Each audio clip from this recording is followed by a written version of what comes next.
When we think of Jupiter and Leo, we think of going viral. We think of reality television. We think of your own talents and abilities being able to catapult you into stardom. We think of gaining an audience just for being yourself, the currency of charisma. We think of transforming daily living into an art form. We think of bright colors, bright hair.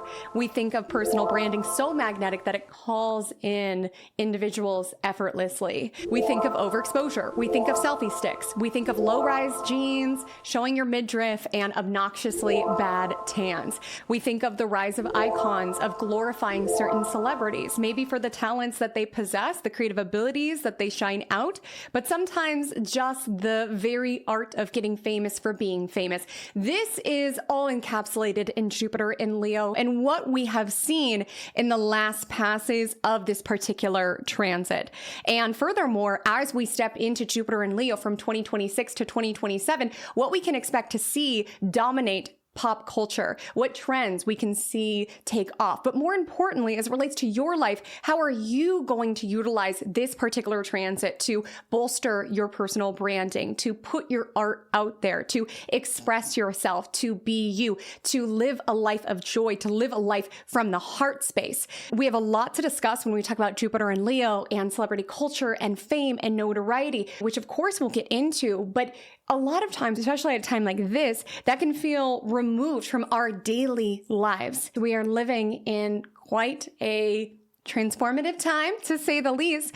And what Jupiter in Leo is going to bring is so much more than just followers and exposure and notoriety. I mean, it very well may bring plenty of that, but more importantly, Jupiter in Leo feels like a return of joy, of appreciating life, of celebrating the little things, of making little things a big deal. Because if there's one thing that Leo does well, it's doing things big and bold and better. And so with Jupiter in Leo, there is a story showing up both collectively as well as individually, and we'll be diving into that throughout the course of this video. We will talk about historically what we've witnessed with Jupiter and Leo in the last passes. We will talk about what we can expect collectively with this particular pass, given that it is coinciding with South Node also in Leo. We will talk about what it means if you have natal Jupiter in Leo within your chart, you're moving into your Jupiter return. We'll talk about how to maximize that, and then we'll break it down into where Jupiter is blessing you and blessing your chart. Because even though South Node will also pass Leo and thus activate a particular portion of your chart that we'll talk about, it's important to know that Jupiter does what Jupiter does, which is expand, which is bring blessings, which is bring gratitude. And I'm of the belief that Jupiter works the best when we co-create with it, when we meet the universe halfway in order to reap this opportune, lucky transit, particularly in where it is transiting. So we will break down how to make the most of this transit. It's kind of my thing. If you're familiar with my cosmic corner of the internet, I'm super passionate about not just understanding what's happening astrologically, but understanding that it is a roadmap. It is fundamentally telling you what opportunities of your life are experiencing gain and growth and expansion in the case of today's video. But in other videos, we talk about what arenas of your life are being shaken up, what arenas of your life are going through certain challenges. And it's not just understanding that, it's utilizing that. It's leveraging that information in order to live your most magical life. So if this is your first time over here, my name is Haley Comet. You can check out my other all signs forecasts on the channel. I also have a weekly podcast called Magic Monday where I break down the astrology of every single week and how you can bring in a little bit more sparkle, a little bit more magic by working with the astrology rather than forcing against it. So make sure to check that out if my style aligns with you. I would also deeply appreciate if you get one tip, one little bit of information from this video. Any little bit of engagement that you can give is so appreciated by me, whether that's a like, comment, and subscribe. So you can check that out below. But we have a very majestic, magical transit for us to dive into. Yes, it could be a little gaudy. Yes, it could be a little showy. Yes, it could be a little extra, but Jupiter in Leo really feels like heart-led medicine of extra around more life, more play, more fun. So let's get into Jupiter in Leo 2026 to 2027, letting your heart shine, radiate, and magnetize.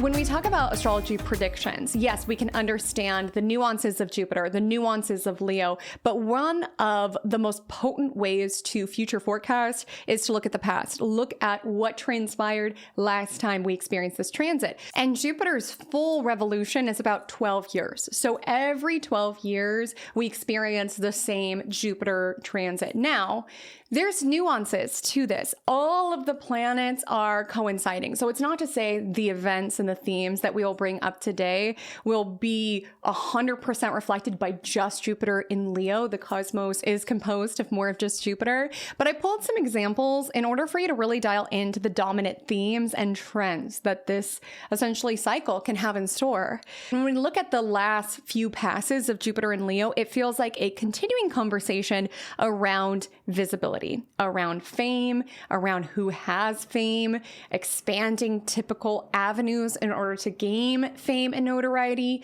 So let's walk through it. I want to bring you back to the early 90s, specifically from August 19th, 1990 to September 12th, 1991. This was when Jupiter was in Leo. And while that time period saw immense activity in many different arenas of life and in many different pockets all around the globe, the example I want to bring up here that connects to the Jupiter and Leo themes, that connects to the ongoing conversation of the later passes of Jupiter and Leo, is that this was the heyday as it relates to supermodels. This was a time period in which a few models transcended the world of fashion and infiltrated so many different pockets of pop culture, from magazine covers to music videos. And it was a very dedicated bunch. I mean, think of Cindy Crawford, think of Naomi Campbell, think of Linda Evangelista, think of Kate Moss. Like, there were a few models who were absolutely dominating. And when we think of Jupiter and Leo, there are themes around fame, around icon status. And this was a time in which these models were idolized. And there were avenues to attain fame, not like the later passes of Jupiter and Leo. It was very isolated. It was like they were royalty. If we think of the Leo connection to royalty, I mean, these were individuals who dominated this space and were worshipped almost. And when we think of the shadow side of Leo energy, this transit can bring pride. It can bring excessive behaviors. It can bring diva behaviors. And, you know, there's been mumblings of some supermodels of that particular time and potentially some diva-like behaviors. I'm not commenting on that. But what I will say is that there's a famous quote that came out of this period that I think does encapsulate the Jupiter and Leo energy, is that Linda Evangelista was quoted in the 1990 article in Vogue as saying, "I will not get out of bed for less than $10,000. That quote has been erroneously attributed to Naomi Campbell, who has refuted that she ever said it.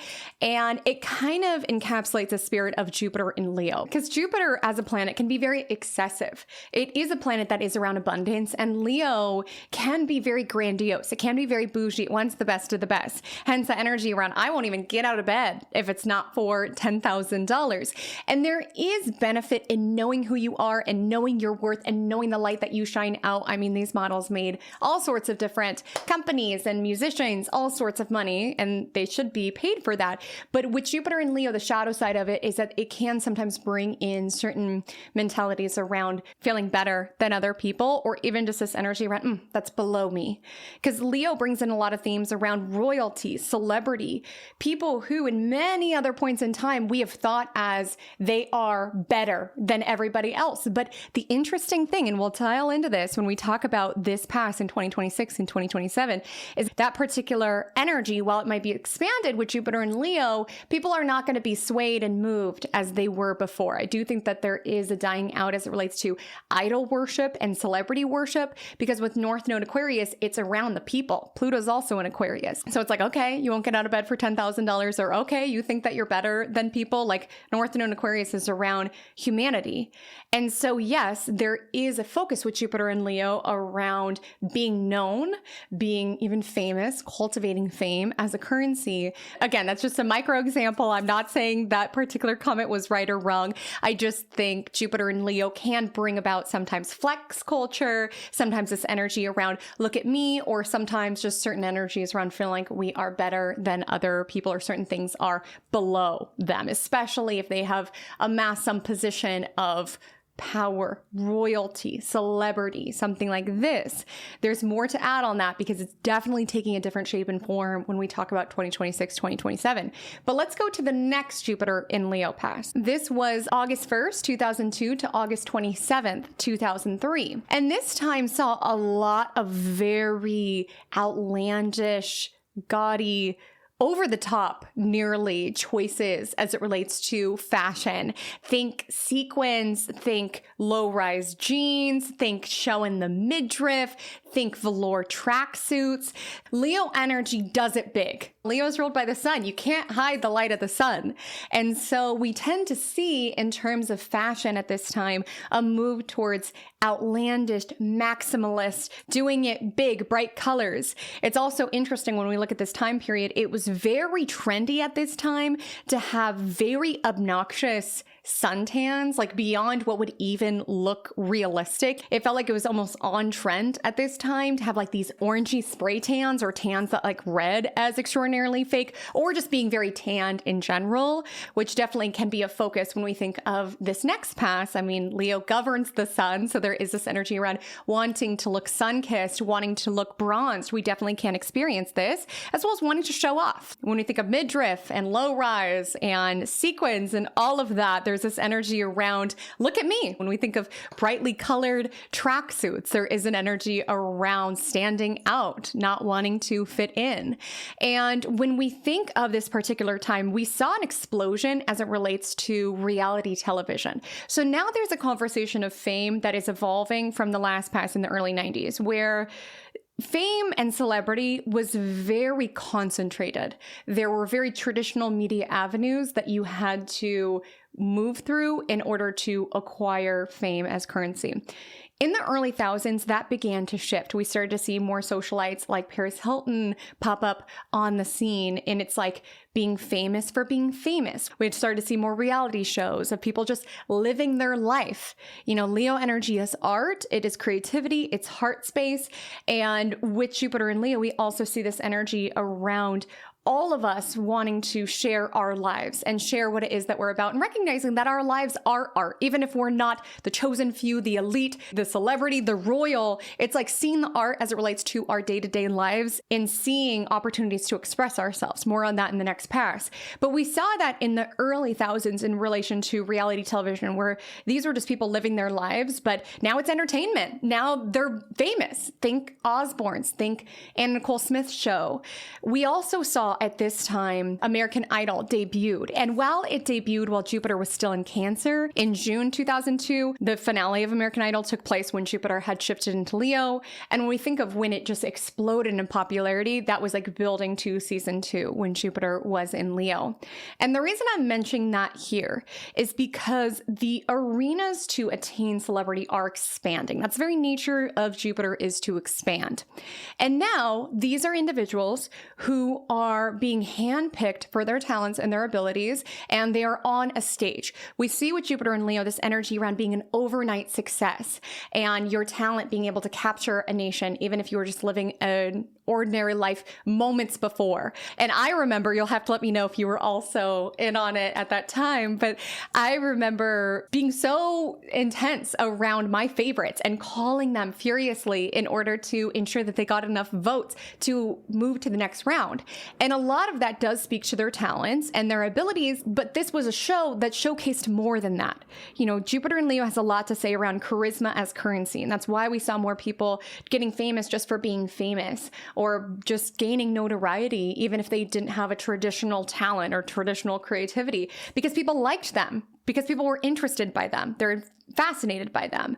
And so while absolutely some amazing singers came from that show, it was also like, I like Kelly Clarkson. So I'm going to vote for Kelly Clarkson. Like, there's something about her that I like. We see her backstory, what have you. I just remember the finale. She's saying a moment like this. I was in tears. I was like 7 or 8 years old or whatever, but I was in tears. I was moved. And I felt like I did that. I felt like I was a part of her stardom and her ascending to that. And then season 2, it just kept picking up. These were individuals who had amazing voices. Like, the stardom that they amassed, the notoriety that they amassed was due to their talent, but there's more to it. A show like American Idol and other shows that came made us feel like we had a choice around deciding who advanced. And it started to create more of a conversation around personal branding and being someone that people liked, that people wanted to vote for, having that magnetism in that way, because you can have the talent and Jupiter and Leo will expand that, but it's also around having the magnetism to not just get in the spotlight, but maintain that spotlight. Now let's go to the next pass of Jupiter and Leo, the most recent pass, July 16th, 2014 to August 11th, 2015. Also think about what was alive in your world at this time. We'll get more into the individual examples, but to bring it back collectively, what was happening at this time? And when we think of this time period, this of course was a massive explosion around social media and the rise of what we now know as influencers. There started to be these figures who were amassing large amounts of popularity online just by sharing themselves, their lives, you know, Leo energy and shadow expression, because this is an incredibly generous, heart-centered energy. We'll dial into it in terms of what may come up and how you can work with it. But the shadow side of Leo energy can be delusions of grandeur, grandiosity, narcissism even. And there is something slightly narcissistic around sitting down in front of a camera and talking about something, or opening up your phone and taking a selfie. It is very self-oriented. And this is coming from someone who's sitting down in front of a camera talking to it. Like, there is something around saying, hey, I have something to say, or I'm interesting, look at me, around that. And this was a time in which there was such a growth of that. And other people started to build traction online by putting themselves out there. And we saw a massive rise at this time around selfies. Like, this was a time in which selfie sticks were popular, which I can't even tell you the last time I saw a selfie stick, honestly.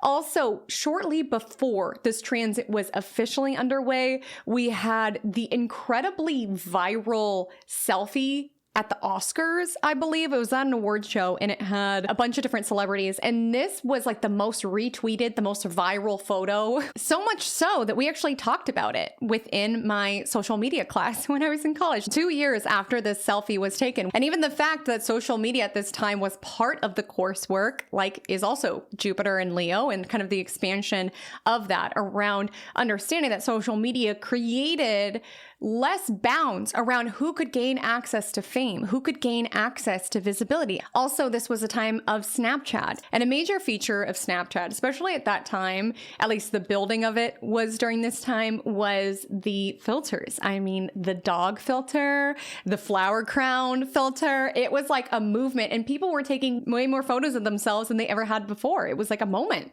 with all these selfies. And even outside of Snapchat, like, we think of how popular Instagram got at this time, and the vibe around Instagram or even around Snapchat wasn't necessarily to amass a following. Some people absolutely did during this period, but a lot of people are just sharing their lives. Look at my Starbucks Frappuccino.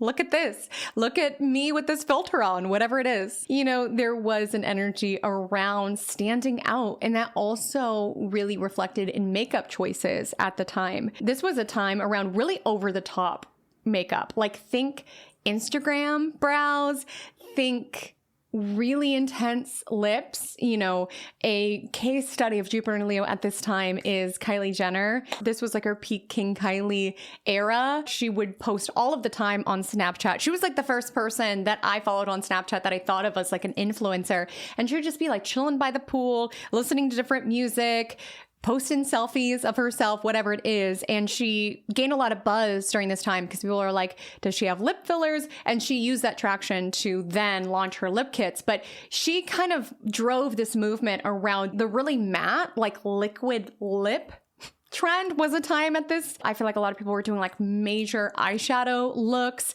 major contour, even if they were just like living their daily lives. It definitely was a time of makeup being a form of self-expression. So I am curious to see if that comes back with Jupiter and Leo, like just more people wanting to express themselves with their makeup. I definitely think clean girl aesthetic is somewhat coming to a close with Jupiter and Leo, because there is an energy around maximalism and expressing ourselves and standing out however it is that that shows up. Also, so random, but I just have to put this in. There was this energy around this time where people could go viral overnight or blow up overnight. Like, think of Alex from Target. Do you remember Alex from Target? This guy was just working and someone took a photo of him and he went immensely viral, so much so that he ended up on the Ellen show. I feel like this time period was people doing stuff and somehow ending up on the Ellen show. Like, there was this energy around anyone can be a star. You know, now the typical limits around celebrity and who has access to it are dissolving, where now people could just clock in for their shift at Target and leave with 100,000 followers, like in the same day. As we've talked about every pass, it feels like there's more expansion around who could amass popularity, where before it was like a chosen amount of people who were the supermodels of the time, or a chosen amount of people who were, you know, the celebrities at the time. Now with the early thousands through reality television, and now with 2014, 2015, the rise of social media, now many people can attain the resource of fame. Now, can they responsibly wield it in order to maintain that fame? More on that when we talk about where we're at currently. But to take it back to 2014, 2015, this also was a time of Tumblr being very used. And I mention that because there were so many posts on Tumblr that romanticized daily life. Like, I'm talking, there was like this baby lips chapstick that having a photo of that and like having it super highly saturated could get all sorts of reblogs, or just like very mundane aspects of life would get all sorts of traction, like the just girly things of it all, like very small things. And even a planet as optimistic and as expansive as Jupiter has a shadow side. And when we think about the energy of Leo, there can be themes around overexposure that come up, which we can absolutely see with early thousands and some of the detrimental impacts of some of those reality shows that I mentioned. Some of the consequences around being seen is that when you put yourself out there, when you allow the spotlight on you, it illuminates everything.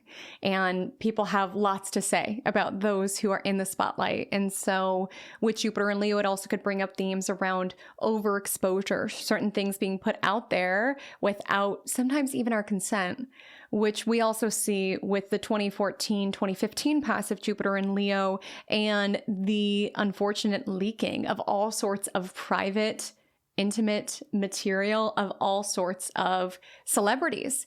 With Jupiter in Leo, it brings energy around visibility, so much so where it's like, wait, I didn't want that aspect of myself to be visible, these private, intimate moments. And even when we look at Snapchat at this time, which was really gaining popularity and traction during this time, there was all sorts of photos that were leaked without individuals' consent. There was an understanding around this app that the photos would disappear after they were sent, which gave people a false sense of comfort to send all sorts of photos of themselves. And many of them were leaked. Yes, celebrities, absolutely, but also individuals just living their lives. With Jupiter and Leo, it brings in this detrimental energy around the consequences, around visibility, around being exposed, around being visible. But it turned it into an art form, the act of living, where art is not just limited to the movie stars that we see in the films and the singers that we listen to. It's like viewing ourselves almost as celebrities, or viewing our lives almost as art and opportunities to express ourselves and allowing ourselves to be seen, regardless of the platform.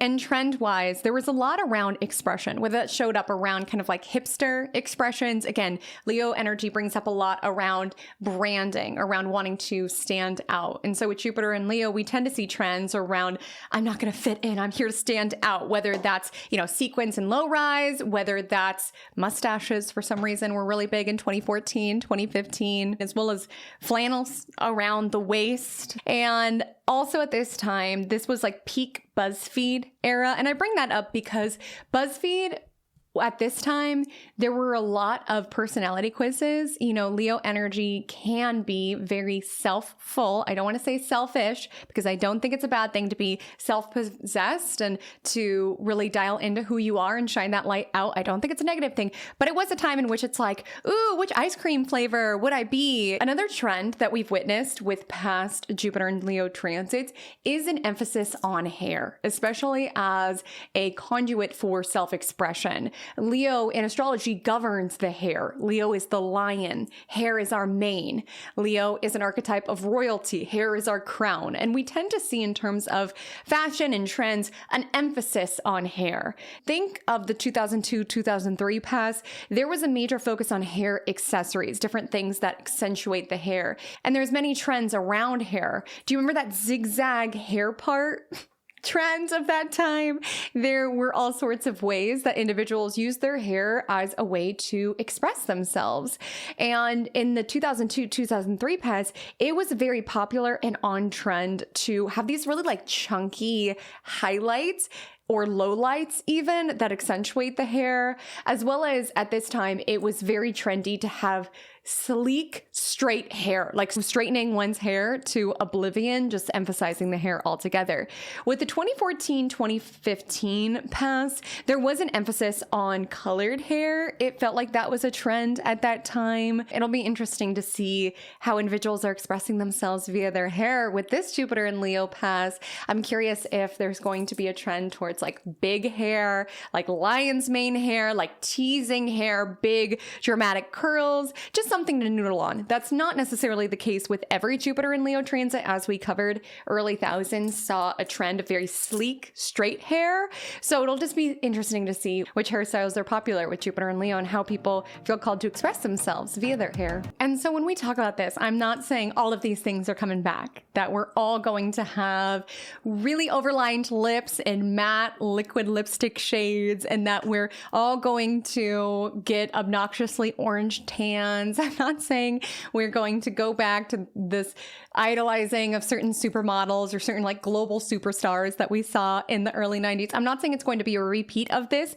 It's just important to look at these continuing conversations around fame, around visibility, around art, who has the ability and the access to make art, and to use that data and that information in order to make sense of where we're going next. Jupiter and Leo 2026 to 2027.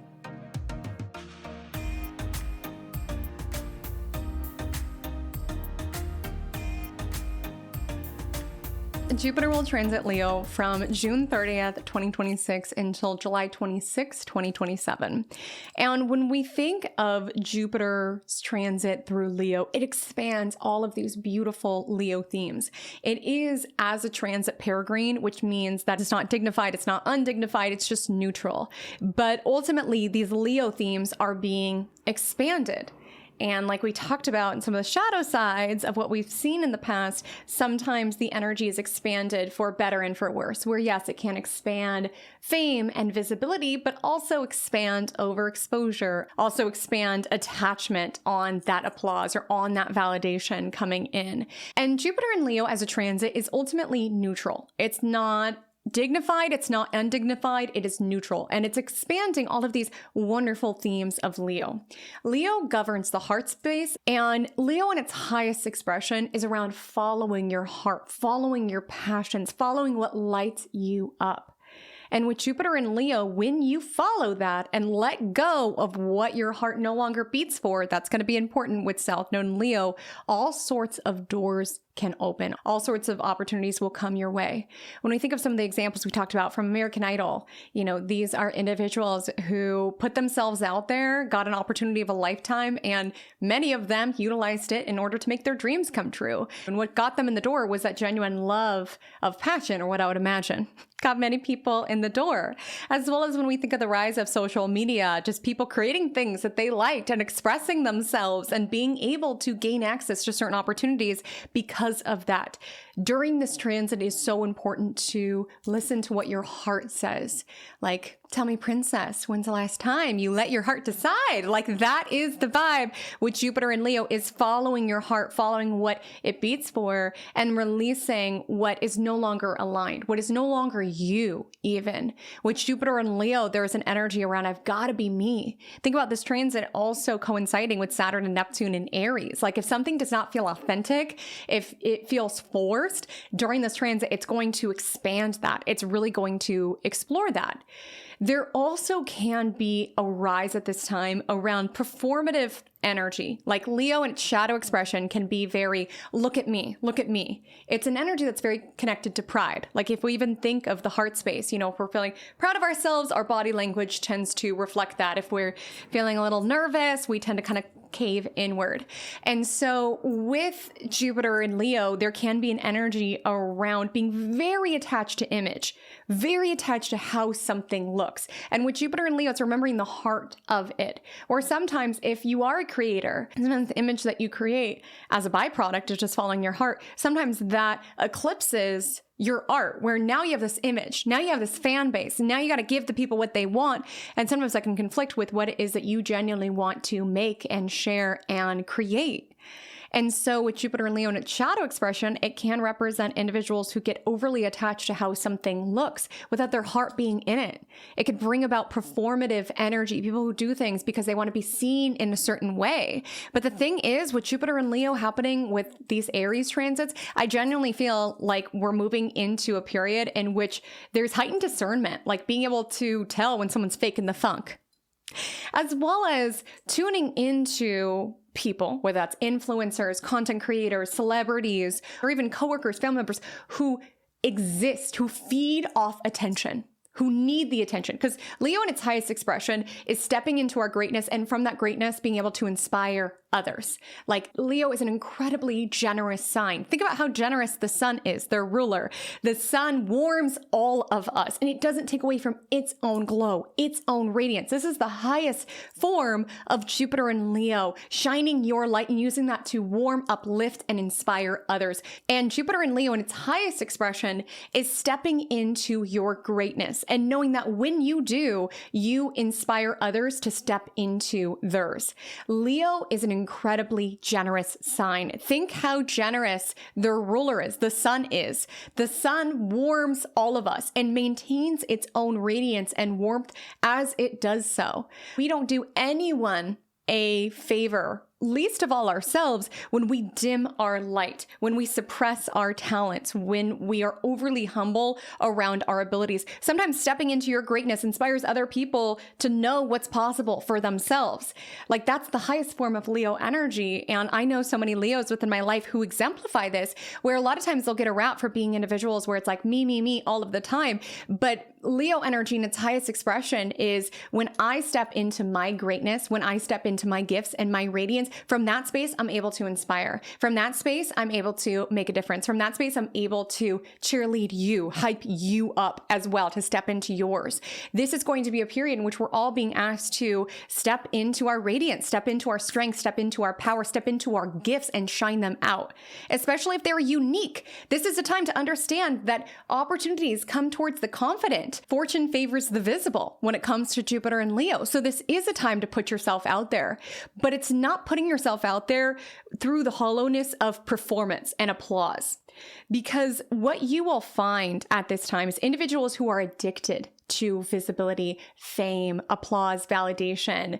There is going to be a deprivation of that. And I say that because South Node is moving into Leo. So individuals who are grandiose, individuals who flex, individuals who are all about themselves and their own image without thinking of their larger impact or people in general with North Node Aquarius are going to go through a deprivation as it relates to attention. But what we are going to see is individuals who are addicted to attention, individuals who feed off validation from others, people who cannot exist without applause just for the purpose of building up their own egos, are going to go through a little bit of a adjustment period at this time. And Jupiter in Leo can expand that sort of behavior so much so that it gets very obnoxious, like within the collective, especially with South Node in Leo there. And it feels like a little bit of a supernova type of energy. You know, when we think of Leo, we think of celebrity and star power, and supernovas are essentially the massive explosion before a star dies out. Where if there are people in the public eye where they have been very hooked on validation and being adored and having certain applause, but having no really bigger vision to put it towards, or no real concern for the effect on humans with North Node and Aquarius, there might be an energy around more and more desperation around wanting the spotlight. I need the spotlight. Please, I'm a star sort of energy. And maybe even some crash outs around understanding that their 15 minutes of fame is over, that their stardom is over, and needing that in order to feel worthy. Because a lot of individuals who are incredibly narcissistic, they need other people's validation. They don't have it from within. So when the spotlight fades, they'll do anything to get it back because they feel like they need it in order to prop up their own identity. Where it's like, if I am not adored by everybody, am I even worthy altogether? And like the energy of Leo is like being you and doing you, whether it's an audience of millions or just you talking to a camera in your own room. It's like doing what you love and sharing what you love because you love it, not because you are attached to a certain result or need to be adored. Because I think that also ties into that energy of wanting to feel special at the expense of others. Like when we think of Leo energy, we think of themes around elite and royalty and celebrity. And sometimes certain people's egos can't take it if they recognize that they're just a human like everybody else. No matter how much fame you have, no matter what family you were born into, you are human like everybody else. And I do think Pluto and Aquarius, North Node and Aquarius, were really tapping into very human concerns at this time. So individuals who have built an entire self-image around being specialer than others or being above others, I think are going to go through a little bit of a humbling period at this time and have more and more desperate attempts in order to maintain notoriety, maintain the spotlight. So how can you leverage Jupiter and Leo as a transit from 2026 to 2027 in order to attain fame, in order to amass a following, in order to ascend towards visibility? Let's dive into it. Firstly, what you need to know is that visibility is a tool. It is a tool. If you want to be famous just to be famous without a bigger cause or a bigger why around how that resource of fame fits into your bigger picture, that is exactly the energy that we're actually emptying out this time with South Node in Leo throughout most of Jupiter and Leo's transit. They're both happening at the same time. So we are letting go around fame just for fame's sake, around I just want to be famous. I personally do not feel celebrity culture as a whole is dying out. I think Jupiter and Leo is going to bring fame and notoriety and visibility. We as humans want to be entertained. We want individuals who inspire us. But what is dying out is fame just for fame's sake. So if you want to leverage this transit, it's knowing how you are going to leverage the tool that is fame. It's not just, I just want to be known. I just want to be seen.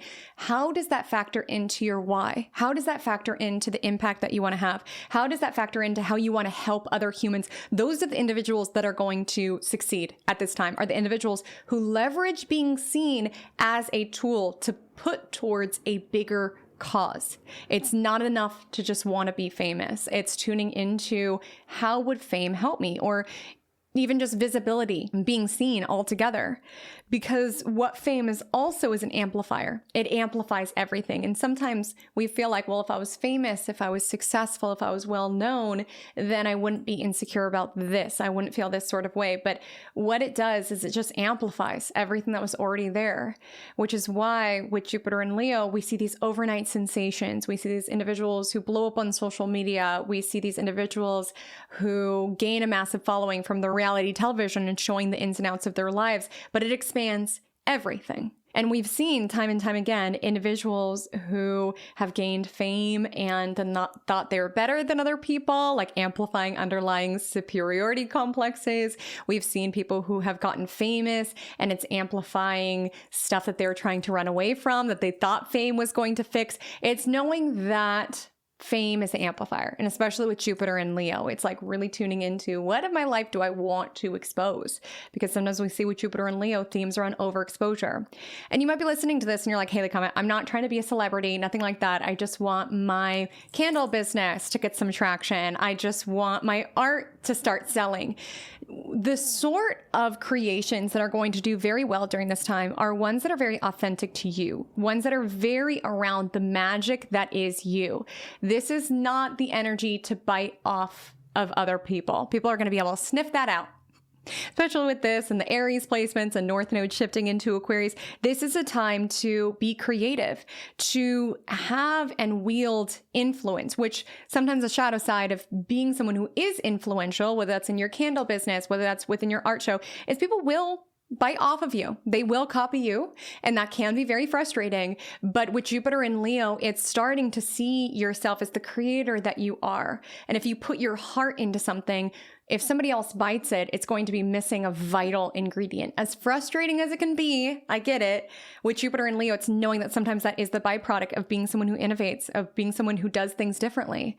And so I would not fear being a little extra during this time, being bold, being maximalist, doing things that are a little extra altogether. Again, the shadow side of this transit can go very much me, but ultimately it's this energy around look at me and allow the radiance that you see in me, the creativity that you see in me, the talent that you see in me, inspire you to also step into your greatness in your own way. You don't need to bite off my style, but I genuinely feel that we're all here to inspire one another, and nobody owns the sun. Right? The sun shines for all of us. It warms all of us. And so it can be frustrating when you feel like somebody copy and paste your vibe, your creation altogether, but it's knowing it's missing the vital ingredient of your heart, of your life force energy. Because the highest expression of this is us creating and expressing ourselves in a way that ignites others. Like Leo is a fire sign. When we have a flame, I could take a candle this and light another one, and then that candle can light another one, and that one can light another one. When we are doing what ignites us, when we are doing what we love, when we are shining our light in the way that only we know how, that continues on infinitely. That can warm and illuminate so many other individuals, not taking away from your own flame. The first candle's flame, it just goes on and on and on. And so part of the side effect of visibility is that sometimes people copycat, they bite off the vibe, but it's knowing that that is a byproduct of being someone who is influential. You can't ask to have visibility without dealing with some of the ramifications. There sometimes is side effects around having certain arenas of your life brought up for review or having certain people hate on you. You know, that's where it's going to be important at this time to really develop a mythology of you. This can be an excellent time to cultivate a personal brand, getting clear on the world that you are inviting people in within your business, within your brand, and getting very clear on how you are positioning yourself within it. Jupiter in Leo brings up a lot of themes around hero-like energy. And so how are you the heroine, the hero in your own brand, in the story that you are telling? How are you positioning yourself? And while there could be a shadow side of developing an image where, you know, I got famous doing this and now I feel like I have to put in so much energy to maintain that image in order to keep the applause coming, in order to keep the validation coming. Sometimes it's everybody tells me that I'm the best thing, so now I've started to feel like a best thing and felt disconnected with just who I am as a human. There absolutely can be shadow sides around building an image, but utilizing this helpfully is like really getting clear on who you are and what you want to shine out, and do so in an exaggerated way where it's you, but it's a little bolder. It's a little bit more expressive. You know, name that person. It can inspire you to be bolder and more confident than you feel at certain points in time. You know, my name is Haley. My last name is not Comet. I wish it was, but establishing Haley Comet was so helpful for me to get over my fear of being seen, to get over my shyness. I used to have a really debilitating shyness, and developing Haley Comet's me, but it's like the most confident version of me. And it's transcended into so many different arenas of my life. Now I'm not afraid of talking to anyone, when before that would literally petrify me to my core.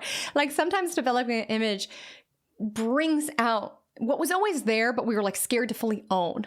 You know, with Jupiter and Leo, it's like own all of your greatness, own all of who you are, and develop the version of you who has a successful business, who is known for their talents and abilities, and continue to embody them, step into them. Sometimes that can help us in stepping into all that we are, because we can be like, oh, I don't want to be narcissistic. What do I think is different about my candles anyway, or about my art anyway? And with Jupiter and Leo, it's like stepping this energy around, why not me? I've got these talents, I've got these abilities, I have this passion that makes my heart beat faster. Let me step into the version of myself who claims the spotlight without fear, who brings out who I am as the hero or the heroine in my journey, in my story. You know, Jupiter in Leo is like peak main character energy. It's like peak hero's journey. And we can see this with certain grandiose or narcissistic types, you know, wanting more and more attention. And it's just going to be important for us to realize attention is currency. And if there are certain people who do not have good hearts, again, Jupiter and Leo expands the heart space, this is the time to deprive them of that attention. Like I said, the more that we shift our focus from celebrity culture just for the purpose of flexing and amassing obnoxious amounts of wealth, the more that we consume that sort of content and feed into their egos by engaging with their content, like the more we are giving them that valuable resource of attention. And if this is not somebody that you want to support, it's going to be important to deprive those sort of individuals who don't have aligned morals or ethics or aren't putting their fame or wealth towards any real good cause. It's important to deprive your attention from them. You know, they're like lizards. And lizards need the sun in order to get energy. That goes for individuals who need fame and need attention in order to give their life meaning, is that they can only thrive when we are feeding into them, when we are giving them attention. And this is not me saying this in a mean way. I'm just saying if there is an energy around, they're so grandiose, they're so extra, they're pulling all of these stunts, it's seeing through it and investing your energy wisely, putting your energy towards the individuals who represent what you want to see more of in the world, who illuminate creative ways of living life or different ways that we can show up and make a difference. It's not necessarily a dying out of celebrity culture. I've seen that take. I'm not saying it's wrong, but how I perceive it is that it's a dying out of celebrities culture just for its own sake. It's like shifting the spotlight of fame to individuals who use it as a tool and as a resource towards something bigger than themselves. And so it's important for individuals who are just amassing fame for fame's sake, doing anything to stay in the spotlight, knowing the hijinks, the scenarios, the media setups in order to get back our attention are just going to get bigger and bigger the more that we ignore them. And this is the time to really ignore the individuals who are very famous, who don't put that towards anything bigger than themselves or seem to live a very hollow existence, deprived of humanity. And that can show up, yes, with celebrities and influencers, but also with people within your own daily life who are very performative, who feed off your attention and validation. And with Jupiter and Leo, this is an expansion of joy. And it's going to be important to really hone in on the little joys of life. You know, I talked about the most recent pass of Jupiter and Leo, and it was such a silly time when it comes to social media in terms of like what we were sharing. It's like, these are the things that I love, whether it's, you know, frappuccinos or little chapsticks or things like that. It was like these little moments of life, but it was having fun with it and allowing these little pockets of joy to come into our lives. And so it's important to protect your joy. There's lots happening right now. No transit happens in a vacuum, but this is a transit to connect to your inner child, to do the things that bring you joy, that bring you radiance. Even if you're definition of joy shifts because South Node is also in Leo. And the reason I keep mentioning that is because Jupiter and South Node are very opposite energies, where South Node is around release and Jupiter is around expansion. So expansion is possible, growth is possible, but not if we don't release. So you may have to let go of certain hobbies that no longer relate or certain ways of identifying joy in order to let new hobbies, new ways of connecting to your joy to come into your life. And knowing that, yes, sometimes Leo energy can be big and grandiose, but knowing it's also the simple pleasures of feeling the sun on your skin. It's the simple pleasures of painting a painting and not being so addicted around everybody needs to see this for it to have value. It has value because I created it and I expressed myself. It's this energy around making your life a big deal, being the main character of your world, where even if you don't have a lot to do, it's wearing the crazy makeup, wearing the bold clothes, just knowing that your life is a work of art. You are the paintbrush of it. Treat it as such.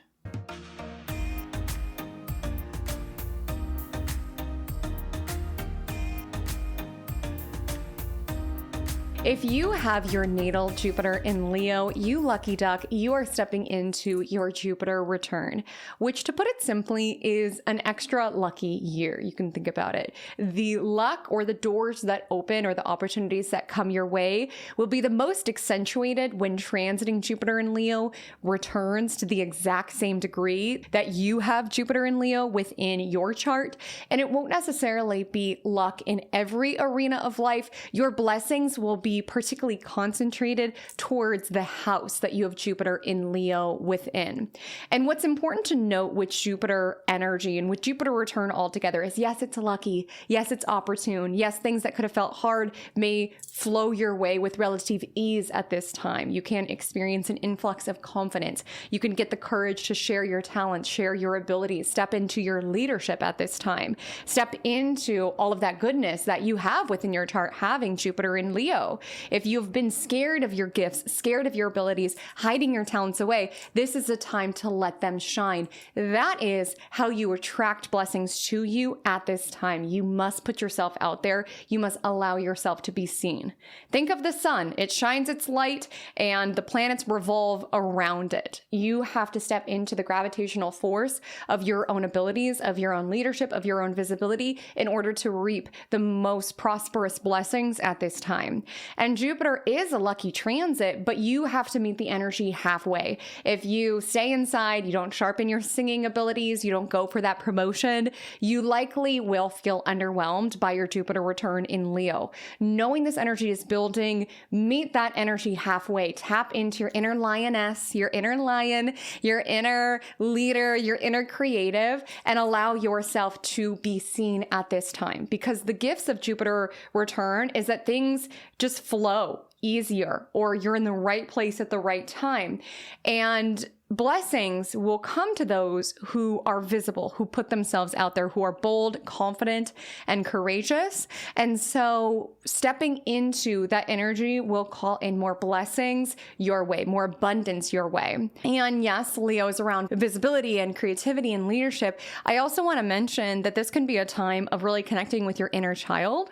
It can be a time that children are very emphasized in general. Of course, this will be house dependent, but there can be a really happy time with your children, or you are able to conceive. You also could just find this is a very fun period. And a lot of times the blessings that come to you at this time are because of your own efforts. You know, when Jupiter returns, it completes a cycle of 12 years. So when you think back 12 years ago to 2014, 2015, 2002, 2003, oftentimes when you look at those periods, you can find that there were certain doors that opened at that time. You could have had certain expansive travel opportunities. You could have felt more free in your life altogether. You could have learned something significant.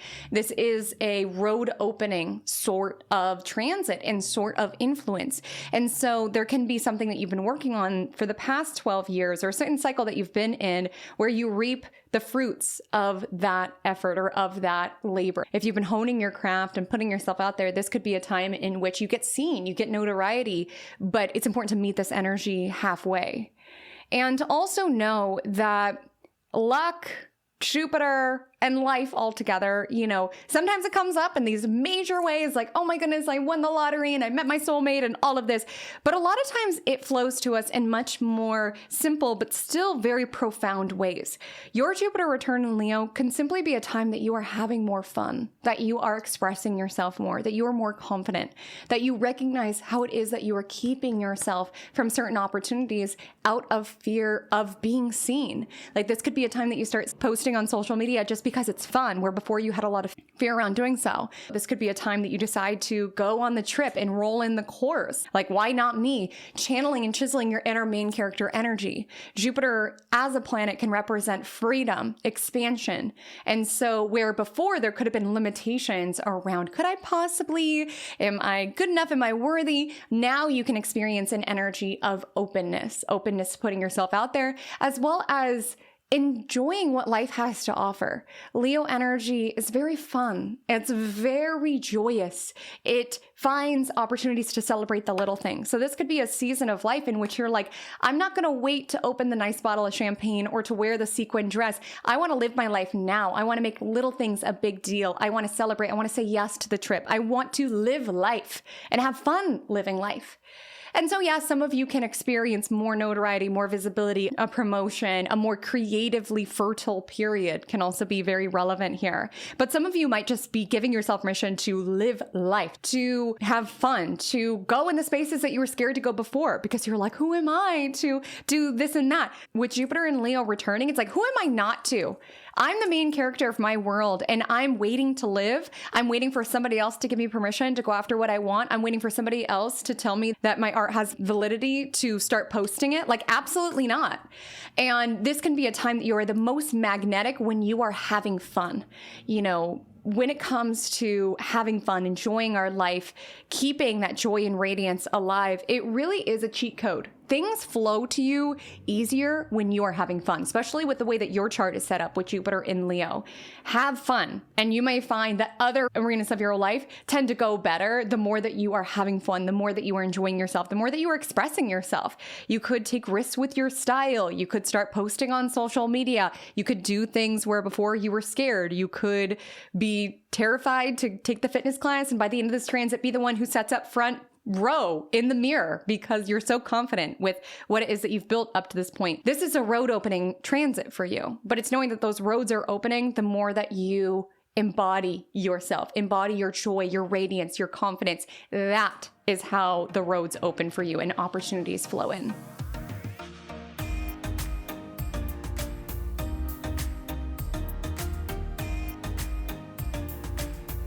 Now it's time for the inevitable, very valid question. What does this mean for me? There's nothing wrong with being the main character of your world with Jupiter in Leo.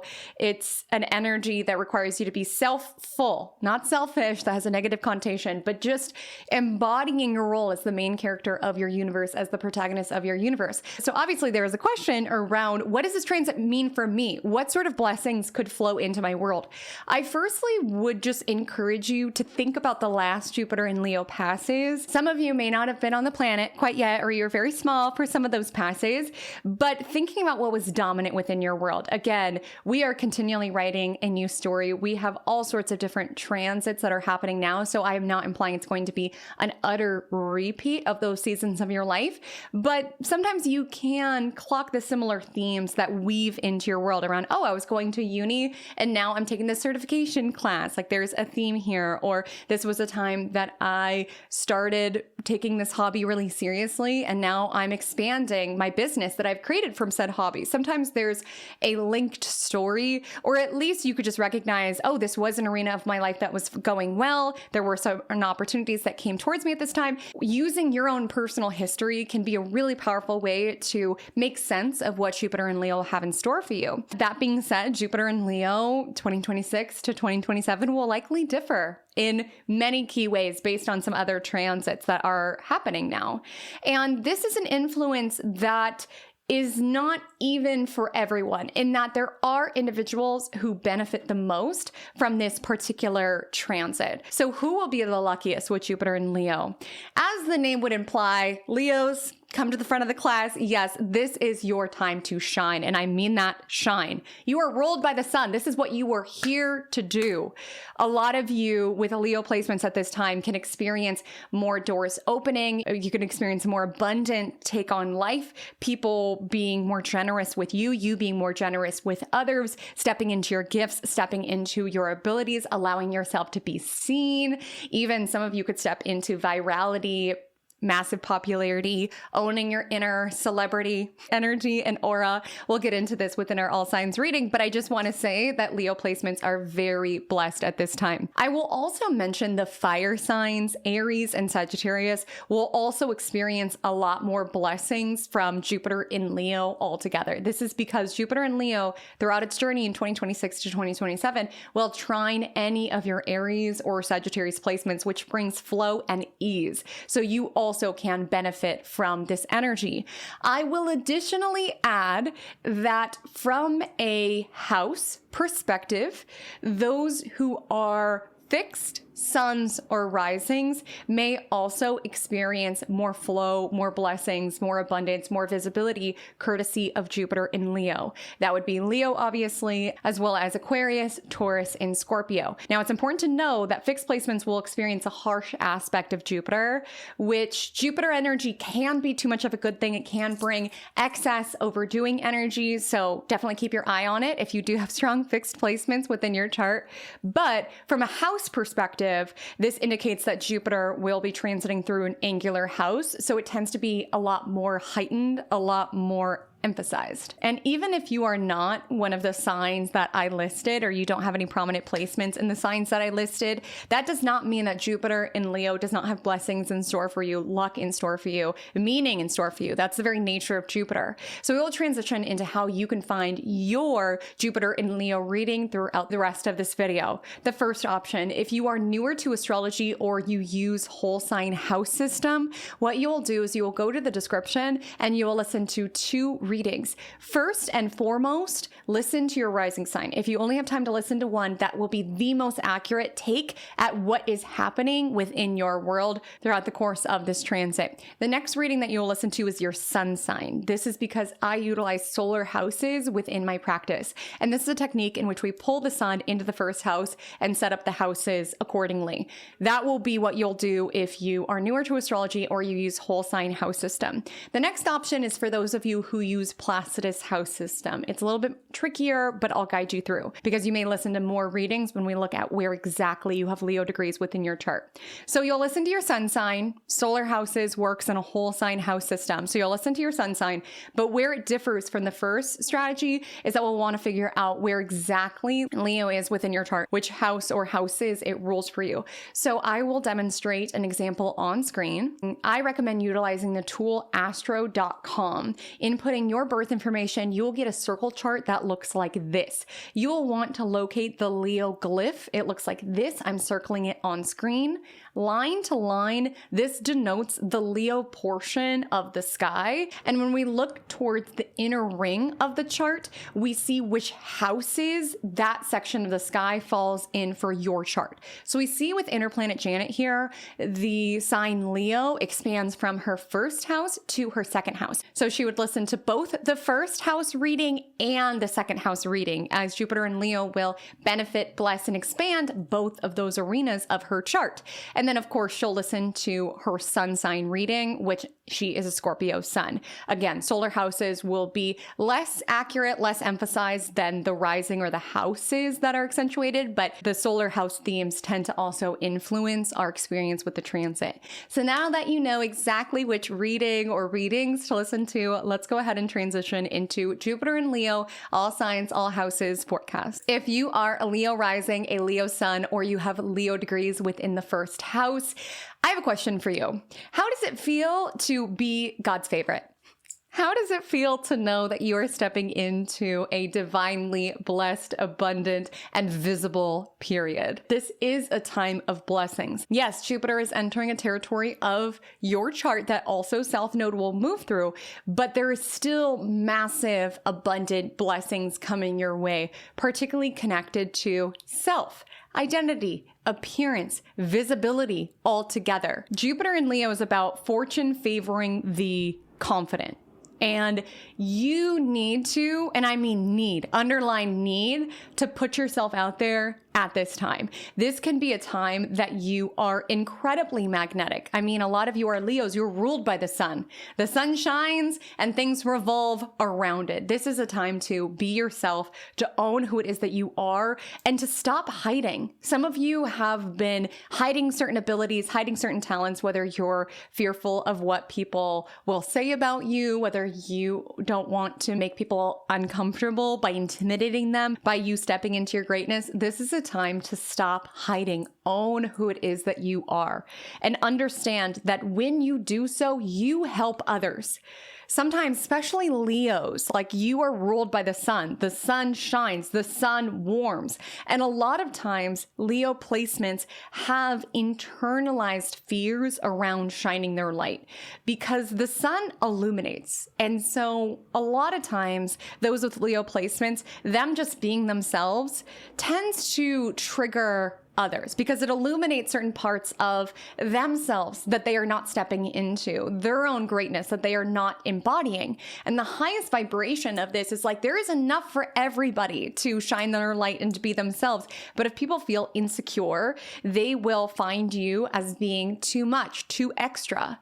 And if you have hid your light or felt like you had to contort yourself in order to make other people comfortable, to not trigger their insecurities, this is a time to realize no more. It does not do any good to anyone for me to shrink myself down, to make you feel more comfortable. Because we will have a dedicated all signs forecast on North Node Aquarius, South Node Leo all together. But it's important to know that when you embody your greatness, when you embody your talents, your abilities, that inspires others.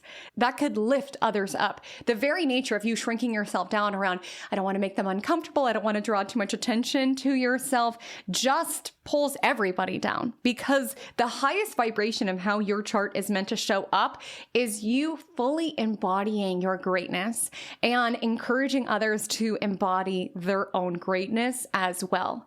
You can find during this time you are a cheerleader for others. You are an inspiration for others. You hype other people up just by being yourself. You may inspire people just by you doing what it is that you love to do and expressing yourself. If you are online in any capacity, you can definitely experience more eyeballs on you. If you're an artist at this time, you can definitely expect your art to be more visible out into the world. But even if you're not necessarily a public figure and you don't want to be, like this can be a time in which you are inspiring lots of people. Like even if you don't have that many followers, your followers may be very plugged in around what you're wearing. Like you could step into kind of an influencer era, even if you do not want to amass a following. People may just be more clued into what you're doing, what you're wearing, what you're about. And it's really important for you to set the vibe, set the frequency, be yourself. I saw a TikTok the other day and it was like, you are not meant to be a thermometer. You are meant to be a thermostat. And what that's meant to reflect is like not dialing into the temperature of what's around you, but setting the vibe, setting the temperature. This is what I'm about. This is what I'm wearing. This is what I'm doing. And inspiring people when you just do you. And yes, sometimes when you're creative and you're visible, people do bite off of you or copy your style. But the highest vibration of this is you stepping into your gifts and abilities and inspiring others to step into their greatness, to step into their talents. You know, there's so many people that I'm inspired by who do something massively different than me, or even have a different style and aesthetic than me. But there is something inspirational about watching them. There is something so magic and so radiant when you are expressing yourself in a way that is in divine alignment with who it is that you are here to be. It just inspires other individuals. Like I have people who are fashion inspirations, even if our aesthetics are very different, but it's like just watching them express themselves and how it is that they style themselves and how they experiment with their makeup inspires me to experiment with my makeup, not copying them, but like they took risks. Where is it that I can take risks and step into different sides of myself to express myself in different ways? And so some of you could be that for others, like an inspiration for others, really stepping into your leadership altogether. And this can influence career. This can influence your creativity altogether. The territory it's moving through is very much around self-identity. So really the world is your oyster at this time. But it's important to know, for you to make the most of this transit, you need to step into your inner leader. You cannot wait for other people to give you permission to start living your life. You cannot wait for what other people are doing and accommodate yourself as such. This is a time to own who it is that you are and remember who it is that you are. You know, with South Node transiting here, you are going through a shift in identity at this time. I think a lot of you can change your aesthetic at this time. Maybe you are someone who's playing with your aesthetic, trying different styles, or even releasing the blocks and the hindrances that kept you from fully expressing yourself. Because South Node empties, it removes, it kind of sucks away. This is the nature of South Node, who will also be in this territory. We'll have a dedicated video on that, but it's just hard for me to just talk about Jupiter and Leo without also noting that South Node is there as well.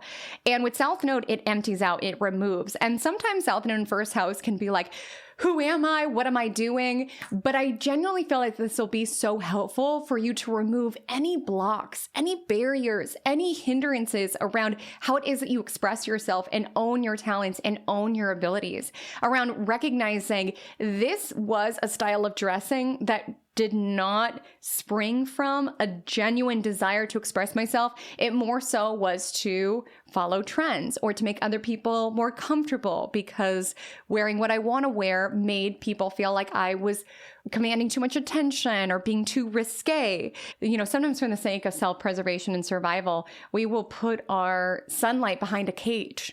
We will bar ourselves in, where sometimes even our aesthetic decisions, our overall self-concept can sometimes be a reaction to what other people have told to us. And this could be a time of releasing that around, oh no, I felt like I had to dress really modest because this was a person who was in competition with me, and now I get to actually experiment with my fashion. Or this person said I was to this and to that. I'm releasing, viewing myself in that way, and now I'm recognizing I am all that. And a bag of chips. Like, there can be an energy of letting go of old way of viewing yourself that were never really you to begin with. It was a self-image to keep yourself safe, to keep yourself protected, because visibility is scary. And I feel like a lot of you are conquering your fear of being seen.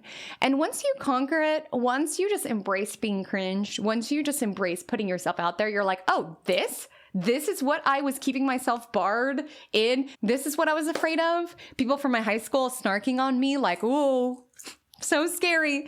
This is what I was afraid of, making this person feel insecure. Sometimes you face a fear and you're like, I don't know why I was keeping my light hidden for so long, or not fully stepping into my greatness, stepping into all of my talents and abilities. What I had such debilitating fear about is not even that scary. What's really scary is me living a life where I don't even feel like myself. Like, really, with Jupiter and Leo, it is you stepping into your main character era. It is you stepping into being the protagonist of your journey, stepping into your own inner celebrity. And yes, like I said, there's going to be more eyes on you at this time. And this could be very powerful to recognize, oh, there's hate comments. Like, that's not as scary as I realized, or I'm letting go of letting that affect me, or help making that keep me small, or furthermore, making me feel like I shouldn't put myself out there at all. I'm letting that go and I'm owning it, what it means to shine without worrying what people have to say about it. Like, I'm even thinking of the sun shining and how people will be like, it's so hot, it's so sunny, it's so much. Then other people are basking on the beach. You know, you don't need to worry about people who were never meant to be fans of you anyway. You need to shine your light for those who can benefit from it, who can be inspired by it, who can feel warmed by it. And North Node will be transiting your 7th house for the majority of this transit. And so it's important to be you so that those who are trying to find you can recognize you. Like genuinely, this can be a time of significant collaborators, partners coming into your orbit, and they won't be able to find you unless you are being fully authentic, unless you are being fully you. So this is a time to say yes, to put yourself out there, to be perceived. A lot of you can feel more confident in your aesthetic altogether. You know, Jupiter can be an excess energy, so sometimes we're eating more, we're celebrating more, but there's an energy with Leo where it's like life is a party.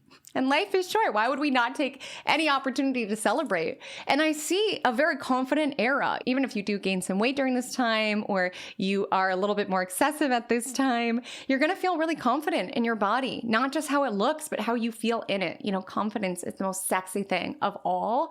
And you could be really stepping into that. Others of you could absolutely enter a fitness era, a makeup era, a hair era, like really wanting to express yourself, like understanding that your aesthetic is a canvas for you to express yourself. You could be more drawn to bolder clothes, bolder makeup, bolder hair, like wanting to try new things. And when you try new things, some of it flops. You know, sometimes you try a certain look and you're like, that's not exactly for me.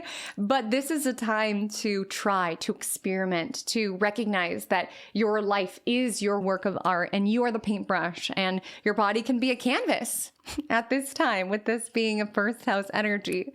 Jupiter also governs travel. It governs spirituality. So some of you could be saying yes to travel opportunities, to education opportunities. Your freedom may be incredibly important at this time. And you could really center yourself at this time. And it may be very eye-opening. Who can rock with that?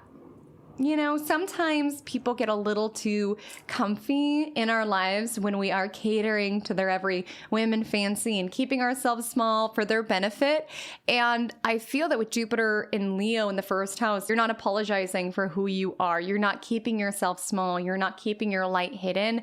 And it may be eye-opening who can meet you in that frequency, who amplifies your glow versus who tries to suppress it. And if there have been people who have been suppressing it, this may be a time that you are so optimistic about your world altogether that you choose to go solo. You know, first house is the house of self. So this could be a time of centering yourself and prioritizing yourself in times that maybe you didn't prior. And it's important to know that because Jupiter energy is around growth, but when we grow, we also outgrow. And again, some of you are outgrowing a prior version of self, especially with South Node in the first house. And there are fated people who are coming into your orbit when we consider where the nodes will be for majority of this transit. And this is a time of fated activations around self and other. And you may feel like a new adventure is showing up, and that may be one that you take on by yourself if it's meant to unfold that way.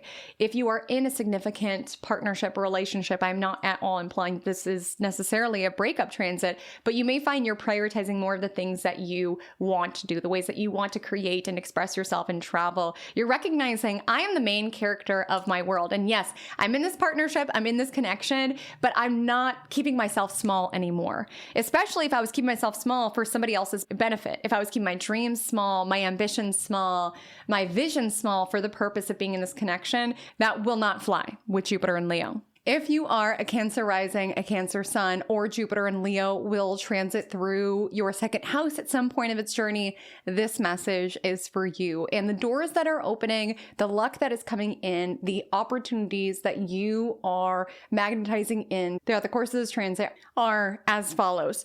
Firstly, you can experience a lot of opportune, auspicious financial blessings during this time. With Jupiter moving into the second house, some of you may monetize a hobby, something that you love to do, something that your heart is in.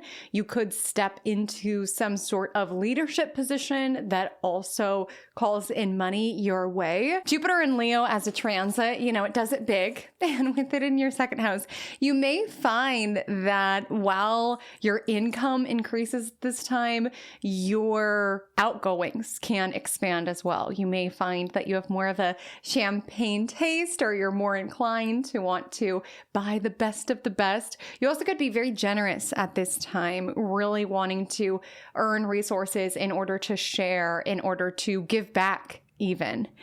And I do want to note that South Node will also be in this territory throughout Jupiter's journey, and the two will align. And I mention that because the energies are a bit contradictory in that South Node is around release and emptying, and Jupiter is around growth, gain, and expansion.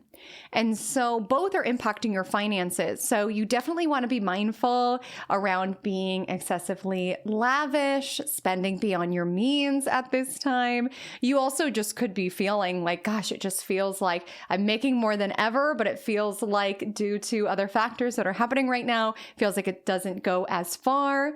And some of you may even let go of a certain income stream in order to attract more money to you.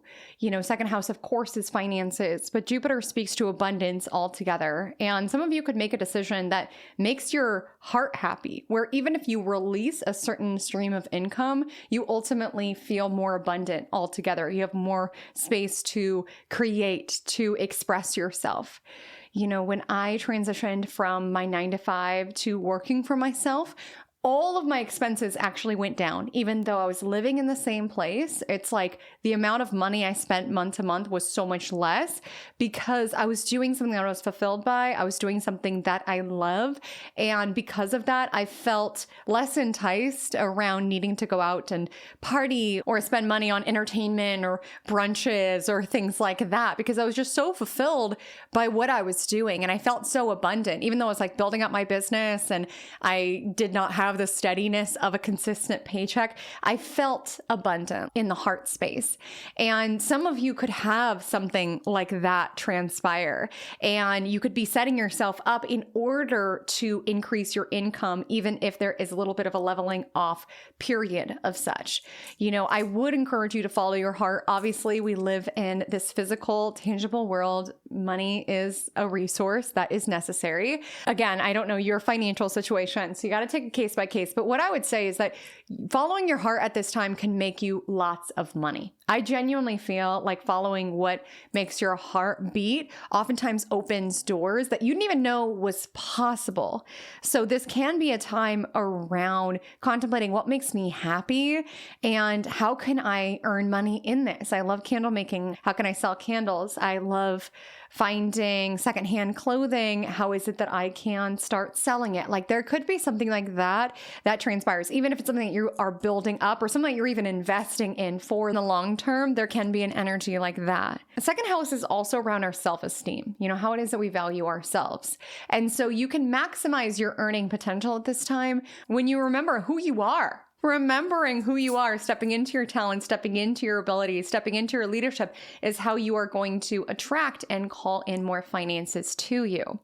Now, because of the South Node influence, it's going to be important to give the money coming in a place to go. I'm not saying to spend it instantaneously. You know, Jupiter energy sometimes can make us overly optimistic where we spend beyond our means or something like that. Definitely something to be conscious of. Money is meant to be circulated. And especially with North Node in your 8th house for most of those transit, it's important to use the money coming in order to invest. You could be putting the money coming in towards some sort of trust or some sort of fund of some sort, or just really wanting the money that comes in to be in alignment with your legacy altogether. When it comes to excess of money, like beyond our strict survival, what is the purpose of it if we're not able to help out those that we love or put it towards certain causes? And so this can be a time in which you are really stepping into a very charitable, generous era. And I do genuinely believe when you are doing good things with your money, you become more of a magnet towards money. You know, we talked about earlier fame being an amplifier. Money is also an amplifier. It makes you more of who you are. And sometimes we repel money because we think people have lots of money are very corrupt. And oftentimes money just amplifies the evil that already existed. So if you repel money around rich people or evil, it's important to know that money is a tool and it's an amplifier. So if you are a good person, you plus more money plus more resources means more of an ability to do good things into the world. So stay very focused on your why that money is meant to serve, whether it's to support your family. I'm talking to a lot of Cancer placements, whether it's to purchase towards a home that's going to be a space of happiness and comfort, whether it's to put towards certain causes or to plan for the future. It's important to to give every dollar a job. My mentor would always say that. Put your money towards vehicles, towards places where it can grow, where it can compound, as well as where it can make a difference. And you'll find that you attract even more so to you. Second house is around our values. And so this can be a time that you are really stepping into what it is that you value and wanting to put money towards that. You could go through value shifts with South Node here. Maybe you had certain money mentalities that you are currently releasing at this time. Maybe you were in a certain lifestyle due to friends or people around you where you felt like you had to constantly buy in order to prove yourself. And there might be an energy around that doesn't really make me happy, like having these bags or flexing in this particular way. Like Jupiter and Leo in and of itself sometimes can be, flex, best of the best energy. But with South Node here, also, I feel like a lot of you are letting go of old value systems around. I don't really care about that. And really dialing into what you do value. If you value purse collecting, by all means, collect the purses. It's just like doing the things that light you up and less so making it very image conscious. I definitely think collectively, a lot of us are going to get even more sick around flex culture, around look at me, look at what I have, look at all these nice things. I think there's going to be an overall distaste with Jupiter and South Node and Leo around individuals who just live excessively extravagant lives and flexing that, wanting validation around, look how much money I have, look how rich I am. There feels to be a calibration of that, like within humanity altogether. And even if you were not somebody who flexed or things like that, there could be an energy around recognizing certain financial goals where it's like, what's the point? With Jupiter and South Node, there can be an energy at this time around really wanting to live life around what you value and doing what it is that you love. Some of you could even spend money on different hobbies or different creative avenues in order to fulfill yourself in that way. Those of you who are Gemini risings, Gemini suns, or those of you who have Jupiter and Leo transiting the third house, this message is for you. These are the doors that are opening. This is where luck is blessing you. And meet this energy halfway, because Jupiter brings blessings. It opens doors. It expands that arena, but it's up for us to co-create with the energy. And for you, what is beneficial, what is auspicious, what is expansive at this time is communication, social media, word of mouth, marketing, vehicles, cars, neighborhood. Let's get into this. I want to start with social media. If you have been wanting to have a podcast, if you've been wanting to start posting online, I'm telling you right now, this is the time. This transit is the time to start sharing your perspective, start expressing yourself. Jupiter and Leo is a very expressive, creative influence. Some of you could start trends without even meaning to. A lot of you also have Uranus in your sign. Like the more that you embody your funky little self, the more that you can start trends, make waves. But it's important to know that Leo is around being seen. It's around putting ourselves out there. So you may be asked at this time to put yourself out there and to embody the self-image that supports you in that, to show up consistently, regardless if you have an audience of millions or an audience of 5. This is a shift that we are all experiencing with Jupiter leaving Cancer and moving into Leo. When Jupiter was in Cancer, it's answering to the moon, which is very fluctuating of an energy. It waxes, it wanes, it's changing signs. Sun is much more consistent. It rises and sets at around the same time every single day, and it shines. It's light. And so you may be asked to step into consistency as it relates to posting. And I'm telling you right now, build it and they will come. It may take time. Leo energy is very persistent. It's a fixed fire sign, but you can definitely succeed on social media if that's a desire of yours. If you work in marketing, if you have a business and you could benefit from word of mouth, online traction, this is a very beneficial time to invest in marketing. Some of you could redo a website or start a website, start some sort of digital business of some sort, start sharing your art online with Jupiter in Leo, start sharing your creations online. I'm talking to a lot of Geminis. So you guys have a lot of different skills, and some of you could be wanting to share them with the world at large and using the internet as an avenue to do just that. And third house, outside of communicating online, it's communication in general.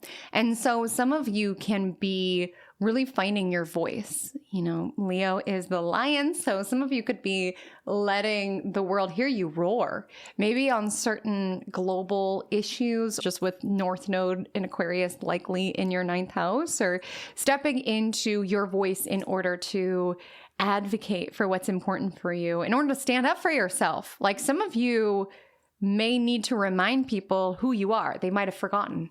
This might be a time to tell this world who you are and how you will be treated and how to respect you and what your boundaries are, to really step into your voice fully. And 3rd house also has to deal with our mindset. And so some of you are going through a mindset shift. South Node in Leo will also be transiting this sector.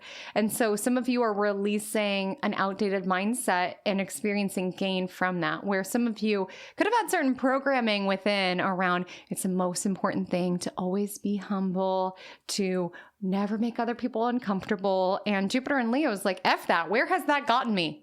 Thus far, there can be an energy around, no, I'm going to vocalize my accomplishments. I'm going to hype myself up, or even just talk to myself in a more respectful manner. You know, if you have a tendency to be very self-deprecating, to crack jokes about yourself, this can be a time around really being conscious. What are you speaking into existence? And how are you casting yourself as the main character, as the protagonist of your journey? If you say, oh, I'm such an idiot, this and this, like Jupiter and Leo could be this energy around, if I want to command respect, if I want my voice to be heard, if I want my ideas to be heard, I need to start talking about myself in a more flattering way. Not necessarily telling everyone, oh, I'm so great, this and that, but just an energy around owning yourself and your talents and abilities and not making yourself small via limiting language. So many of us crack jokes about ourselves because we don't want to come off as we think that we're all that, or we don't want to make other people uncomfortable. And I just feel like some of you are really recognizing how that has kept you small, that mindset or that style of communication, and starting to talk very favorably about yourself, starting to vocalize what is important to you or what you've worked on or what you're proud about, starting to share more. Like even if you're not seeking to become a social media influencer, some of you could just start sharing in general. This also could be a time around learning some sort of new technology of some sort, learning some sort of skill altogether, maybe even for your art. Like your creativity can be evolving, utilizing tech as a resource for it, or to advertise about it, market about it. And even outside of that, some of you could get really into a new hobby. You could get really into beekeeping. You could start going to bird watching classes, like anything that makes your heart happy, you could be wanting to learn all about. It doesn't all need to be to the bottom line or around making money or business. Like some of you just want to feel intrigued by life. You know, a lot of you are Gemini placements. You are the eternal students, and you are stepping into a period in which you could experience a lot of learning in a class. Some of you could get certified. You know, some of you could even become fitness instructors or something like this. That feels very Jupiter and Leo. Or if you love to sing, you could start teaching singing lessons or something like this. There can just be major focus on the class environment altogether, maybe around creative way, maybe around creative themes. And if any of you are in class or in a certification program with Jupiter in Leo, there could be an energy around speaking up, sharing your ideas, raising your hand. There can be an energy around finding your voice, allowing yourself to be seen, and knowing your voice is not there to tell other people what they want to hear. It's there to express yourself. And so some of you could be really finding your voice in many different arenas of life. Some of you could get a new car, a new vehicle, or feel a sensation of freedom around transportation in general. So maybe you like sell a car, now you're walking more and you feel that freedom in that. Get a new bike or something like this, buying a new vehicle, something like this can be highlighted. Your relationship with your siblings may go through shifts with South Node here, but it can be overall favorable at this time, or something big could be happening within a sibling's world. If you have any siblings or even like extended family members who demand a lot of attention, who demand a lot of validation, who kind of hog a lot of the spotlight within the family, that could be something that gets a little tiring at this time with South Node there. But overall, this is a time to learn lots, follow your heart, and learn about what makes your heart happy. This is a time to share your creative ideas, to write the novel, to start posting the content. This is a time to put out there how great your business is. Put out the reviews, like be proud of what it is that you've built. People will not come into the world that you're building unless you tell them about it. And there might be some times that you feel a little annoying around, come to my boutique, come get your nails done from me, or whatever it is. But I've heard, I don't know if this is exactly true, but I've heard that for consumers, they have to hear something or see something 8 times before they are driven to make a purchase. So be annoying, be cringe, post every day. You never know when your content can land on the right person's feed. You never know when that one post might hit. You never know when posting that one review convinces someone to want to work with you. It's important to share. The sun doesn't adjust itself. The sun shines every day and it doesn't adjust itself around people who are like, oh, it's too hot, it's too much. It just shines. Your job is to show up, to share, to communicate who it is that you are, and to inspire people via your message at this time. If you are a Taurus rising, you are a Taurus sun, you have Jupiter and Leo transiting the 4th house of your chart, this is where Jupiter is blessing you. It is expanding the territory of home, family, emotional state. So let's get into this and how you can see this influence reflect within your world.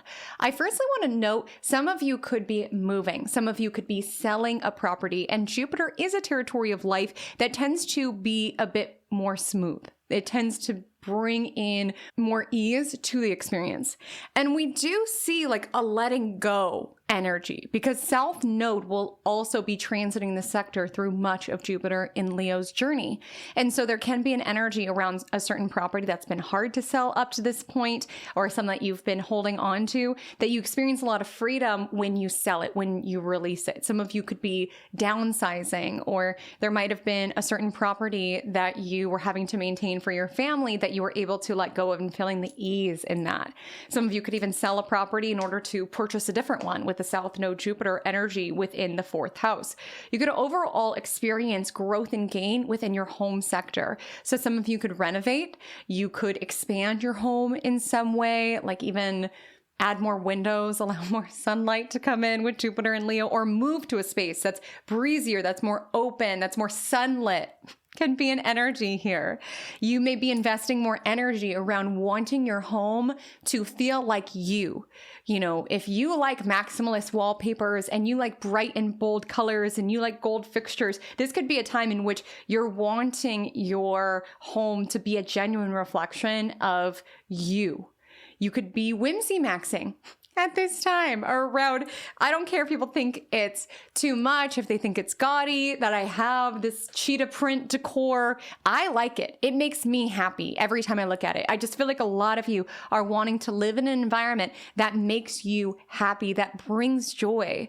That's why you could be drawn to living in a place that's like sunnier. Some of you could even like move altogether to a climate that's like sunnier or warmer, somewhere that makes you happy altogether, even if there is a letting go of your hometown, of where you lived before, following the sun with Jupiter and Leo, but really following your joy. For some people, the sun doesn't make them happy, but that just might resonate for a few.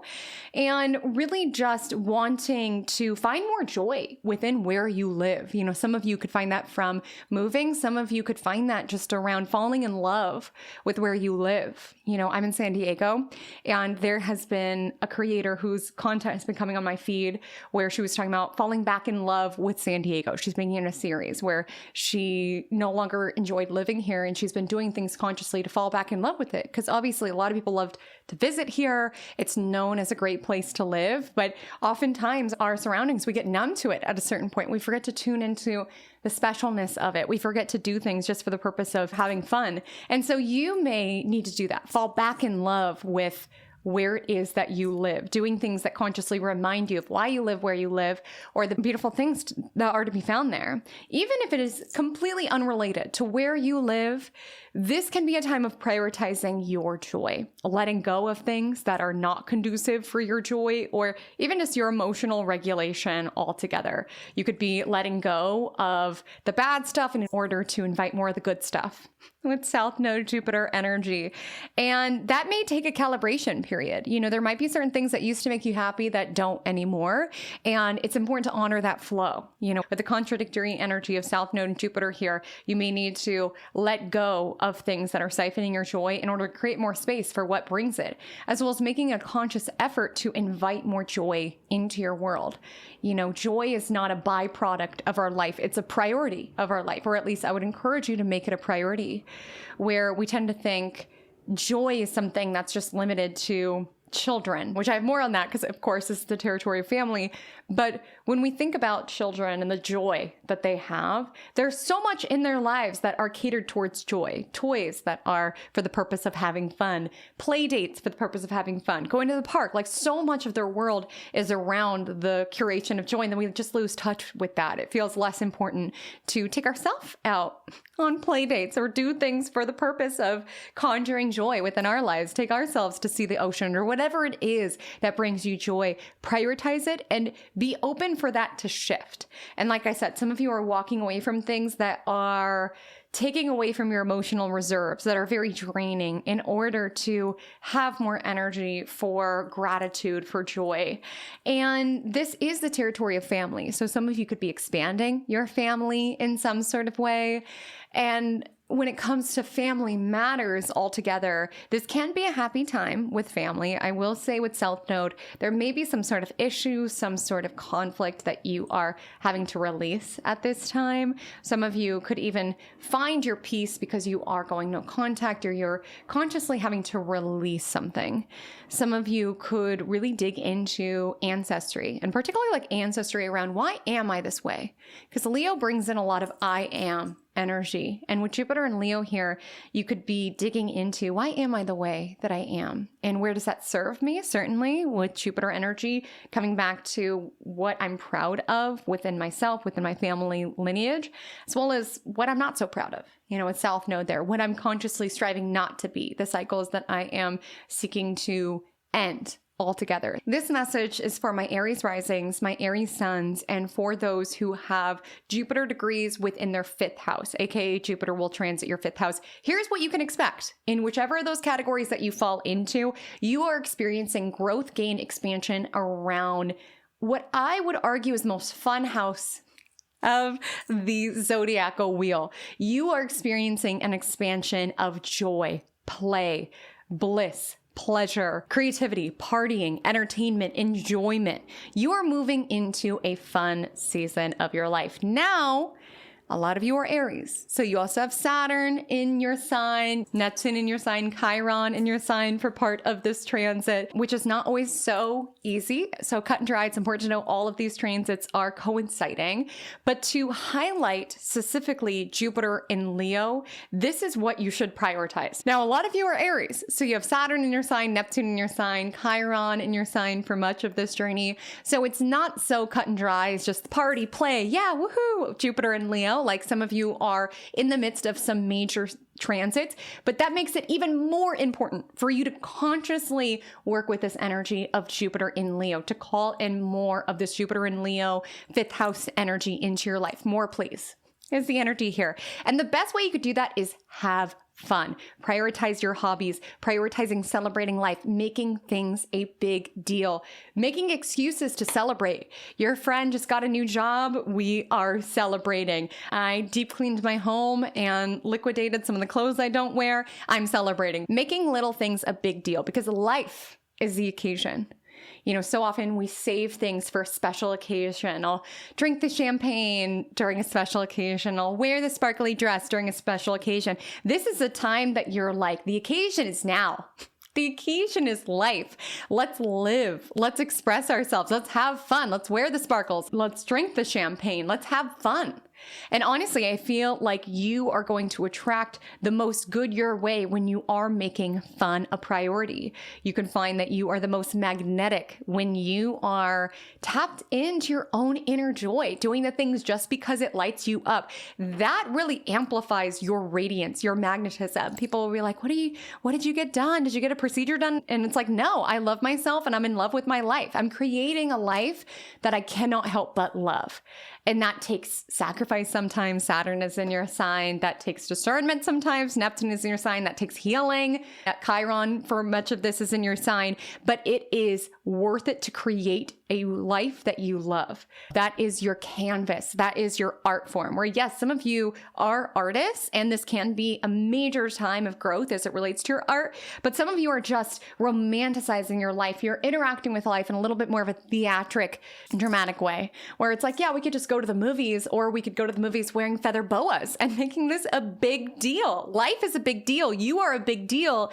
Decorate your existence as such. Now, for my artists, this is the time to express yourself, to share your art. What's interesting about this transit is it's coinciding with South Node here, and North Node in Aquarius will be transiting your 11th house, which is a lot around groups and communities. And there's a quote that found me that I love that I just want to repeat here, which is, be yourself. That's why those who are looking for you can find you. The best way to call in soul family, community, friends that are meant to be you is for you to express yourself and to fully own who it is that you are. And so this could be a time in which you find yourself connecting with different groups of creatives, of artists, and you might find them because you are just naturally following what you love, going to art exhibitions, sharing your music. And with Jupiter and Leo in the 5th house, this is the most beneficial time to post about your art, to share what it is that you've been working on, to debut, launch, put something out there creatively during this time. This is the time to allow your creations to be visible. You can get a lot more eyeballs on it at this time. You also can find the overall process of creating is more seamless. It's like I create like I breathe. It's just natural. It's just who I am. And that's the beauty of designing a beautiful life, is that when we're in environments that inspire us, we can't help but to want to create, to want to express ourselves, and to be your funky self, to march the beat of your own drum. This is a creative influence. And a byproduct of being a creator is that people may bite you and copy you. And what's so important, how you can amplify your magnetism at this time, is to be unbothered.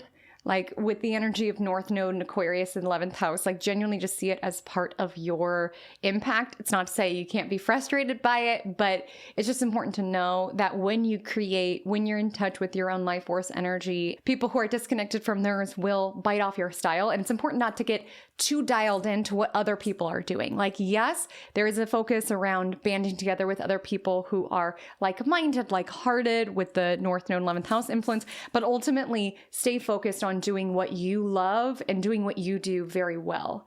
Even if you're not a creative or an artist, this could be a time where it just feels good to express yourself, where you're just wanting to create, you're just wanting to express yourself via your fashion, via your art, via your brand altogether. 5th house is a territory that has to do with birthing. So some of you could give birth to something, a major creative project of some sort, a new era of yours, a new creation of some sort. For some, a baby. Absolutely. Be cautious if that is not something that you are looking to call in at this particular time. But this can be a time of more ease around fertility, even if you have to let go of a certain way that you wanted it to show up. South Node is also transiting here. And so there can be an energy around release in order to gain, where it's like letting go of it happening in this timeline and allowing it to flow in with what is happening. There can be an element of that. If you have children, they could be moving into a new cycle. They could be going to college, moving abroad, and there may be an element around needing to release control, where it's, of course, loving them and staying connected, but like recognizing they're on their own path, they're on their own journey. And maybe this is a time for me to figure out what I like, what makes me happy, what I like to do for fun. Like some of you could be on a journey like that. Some of you could be really deeply thinking about your children. Leo energy brings up a lot around pride. So being proud of your children, being proud of your legacy, and letting go of any attachment to how your children reflect on your ego or your own image or your own identity. So if you found your identity through your children in some way around, oh, they're so good at pageants or they're in sports and that reflects favorably on me, there could be an energy where it's like, okay, that's their journey, and actually experiencing more love and more flow with your relationship with your children because you're seeing them as a human being, not not just an extension of your own identity. And now that might be a story for some of you where it's like that was your upbringing, where your caretakers saw you as an extension of their identity, of their ego. And that gave you a feeling that you always had to be the best, that you always had to perform. And some of you could fall back in love with a hobby, with something that you loved to do when you were young, and letting go of the pressure to be the best in it. Like just doing it because you love it and because you are creating and expressing yourself, whether there's familial themes or not. Like some of you could fall back in love with a hobby from the past, or even doing something creatively and like feeling into a past life that you had doing this, where you play piano and you're like, this comes so easily to me. Like maybe I had a past life as a pianist or something like that with South Node here. Be open for your definition of fun to go through a change at this time, where maybe you used to love to party and go out, and that might be something that shifts at this time, or you used to love these hobbies and now you're letting go of that in order to pursue other ones. It's important to let go with South Node there in order to let the good stuff flow with Jupiter there. Fifth house is also around pleasure, and you could be really prioritizing your pleasure, your joy, and that may reflect within your dating choices. This is a sector that has to deal with dating and romance. So some of you could be releasing an old type that used to be drawn to, or even releasing old patterns when it comes to dating and experiencing more gain, allowing yourself to be disrespected in the same way, or to not make yourself a priority. You know, Jupiter and Leo energy is embodying ourselves, making our desires known, our boundaries known, our preferences known, because you deserve to enjoy yourself when you're dating, when you're spending time, especially like physically, which fifth house also governs. And if some of you have found validation through dating experiences, this could be a time in which you're letting go of that. You're like, I'm validating myself. I don't need to find my validation through you. Overall, this can be a time where you're more popular romantically, you're more magnetic. People are wanting to date you because you want to date yourself. Like Jupiter and Leo in the fifth house is very much fall in love with your self energy, and that will call in the right people for you. And do not entertain anyone romantically who requires you to dim yourself, to make yourself small in order to appease them. That is a pattern that you are releasing at this time. And for all of you, you're just wanting to have more fun. Yes, that definition might be shifting with South Node in Leo, but you are stepping into your main character era, and you're building a life designed around the things that you love and the things that bring you joy. The following Jupiter and Leo forecast will apply to you if you are a Pisces rising, if you are a Pisces sun, or if you have Leo degrees within your sixth house. You are simultaneously experiencing both growth and release in the sector of work, service, day-to-day health. So let's dig into this. And I say both growth and release simply because Jupiter and Leo, the transit that we'll be focused on today, is also coinciding with South Node in this sector. So it's challenging to view one without the other because they are, in many ways, working together. And what does this mean for you? I firstly want to highlight your working world can go through some major shifts at this time. You could be letting go of a certain position in order to work in a different one. You could say goodbye to certain coworkers and have new coworkers come in. It's important to know, for all of us really, in order to indulge and call in all of the blessings that Jupiter and Leo has to give us, it's important to allow the flow, letting what's not meant for you depart your universe in order to call the good stuff in, because Jupiter and Leo is the good stuff. And so while your working world, your relationship with coworkers can go through changes at this time, know that Jupiter, traditionally speaking, if you're a Pisces, is your ruling planet, and it is seeking to bless your working world, even if certain things happen that you're like, this doesn't feel like a blessing at the particular moment. Some of you could get a new job. You could even work in a different position. You know, the territory that Jupiter is blessing is not about reputation. It's not about career. It's around what it is that you do day to day. And that can go through a shift. You could be stepping into more managerial tasks in regards to your day to day, more leadership responsibilities in your day to day, more creative endeavors within your day to day. Some of you could experience letting go of a position that you used to work in order to have things within your day to day that you actually enjoy, that actually light you up. up where you can actually express yourself. I'm talking a lot of Pisces. You all are very dreamy. And this could be a time in which some of your dreams come to life in terms of working in something that you enjoy. Because the most significant blessing that I want to detail here, and it's a beautiful one, is that I feel like a lot of you are falling back in love with your daily routine, finding opportunities for joy and play and pleasure embedded within the daily grind, the Monday commute.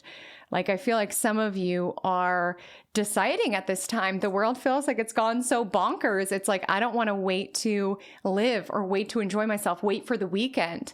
I can enjoy myself right here, right now. Even in this commute, I'm going to play the music that makes me happy. I'm going to dance in my car. I'm going to go for walks in the sunshine during my lunch break. Like, I'm going to do the things that bring me happiness and bring me joy.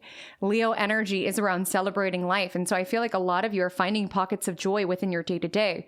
Now, some of you could go through significant lifestyle shifts that support you in finding that. Some of you, it might be the same commute, but you're just able to call in more joy. Some of you might have some sort of shift in day to day that brings more enjoyment of your day. You're working on more creative tasks that you enjoy. You aren't in the office any longer. Like, there can be an energy around experiencing more enjoyment in your day to day. Now, the very nature of Jupiter brings expansion. And within the sixth house, you could have more work. You could have more to do. But my hope is that you are being acknowledged and validated for what it is that you are working on. It may be important at this time to stand up for yourself if there are certain coworker themes that are coming in, and also to let people know your accomplishments, your talents, your wins.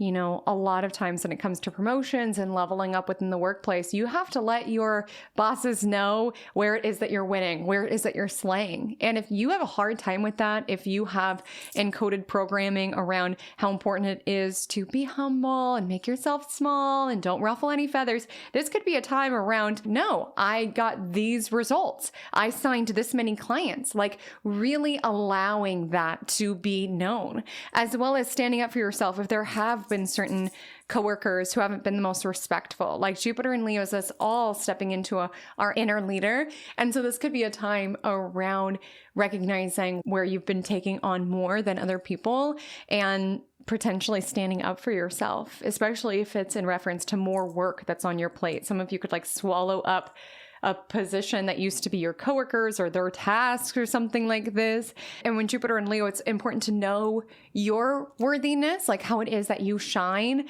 and to make that known. Make that known to your bosses, to those who give you raises or promotions. Really document your wins at this time, as well as remind yourself of your wins. Have an email inbox folder that just says wins, and filter any kind feedback from clients or customers into that to remember who the hell you are and what it is that you offer to your team, to the environments that you are within, that can really help with confidence. Because some of you could take on new responsibilities, and certain responsibilities that you're like, can I do this? And I feel like some of you are letting go of old working styles. If you are typically someone who just absorbs extra work that is not your own, or someone who just agrees to what is being thrown your way, or people pleases, needs validation, I feel like a lot of you are letting go of that with South Node in order to step into your greatness, or letting go of old ways that you used to work. If some of you are self-employed or something like this could also indicate shifts in terms of your day-to-day. Even if you are still working the same business, there could be an energy around working smarter and not harder, recognizing where you've been stubbornly attached to doing something a certain way in order to experience more gain. If you employ anyone, you could let go of someone that you've employed, but also hire someone else. So there might be some sort of shift in terms of who you employ. Or the South Node could just be the metaphoric need to release control in order to let people help you, let people ease your workload. Jupiter can bring more work and responsibilities, but with South Node here, it feels like you are being conscious around where things are kind of swallowing up your time, your minutes, and your hours. And you may need to get smart and strategic around how it is that you can own more of your life in order to enjoy more, celebrate more, create more, all of these Jupiter and Leo themes. Health may be a major focus at this time. I will say Jupiter in the sixth house can be a weight gain transit simply because we are more indulgent typically. But I do feel like if you are called to get into fitness, this can really amplify your confidence. You could really step into your strength, your radiance, your magnetism beyond the aesthetic results of it, because that's not necessarily sixth house. Sixth house is wanting to feel your best, because when you feel good, you glow from within. People will ask, what's your beauty secret? What are you doing? And it's like, I'm taking care of myself. I'm taking my supplements. I'm hitting the Stairmaster, whatever it is. It's like doing the things that take care of yourself. And that's huge for confidence beyond if it has any aesthetic objective result. When you are consciously taking care of yourself, when you're consciously dedicated to your own well-being, your confidence raises because you are affirming to yourself, you are someone who is worthy of taking care of. You are someone who is worthy of showing up for. And that has all sorts of effects that echo out into all sorts of arenas of our life. And so you could join some sort of gym, join some sort of fitness center, get on a new health plan that amplifies your health because you are treating yourself well. You're treating yourself like the main character of your journey of your life because you are. Now, some of you may need to let go of some sort of routine that maybe is not the best for you. Maybe you've been on a certain diet, health, exercise plan, on a certain medication. None of this is medical advice, but you might recognize this is not working for me. And there could be like lifestyle shifts that are both an adding, that's Jupiter energy, but also a release with South Node happening here. But ultimately, it's designing a beautiful life and a beautiful day to day. I feel like it's important to tell you to get to know yourself, get to know your rhythms, get to know what time of day you like to work out, get to know what time of day you feel the most creative, get to know the time of day that your pets like to go on their walks. Like, this is a time to really center yourself within your world with Jupiter and Leo. Sixth house themes in life, it tends to be very at the mercy of other people.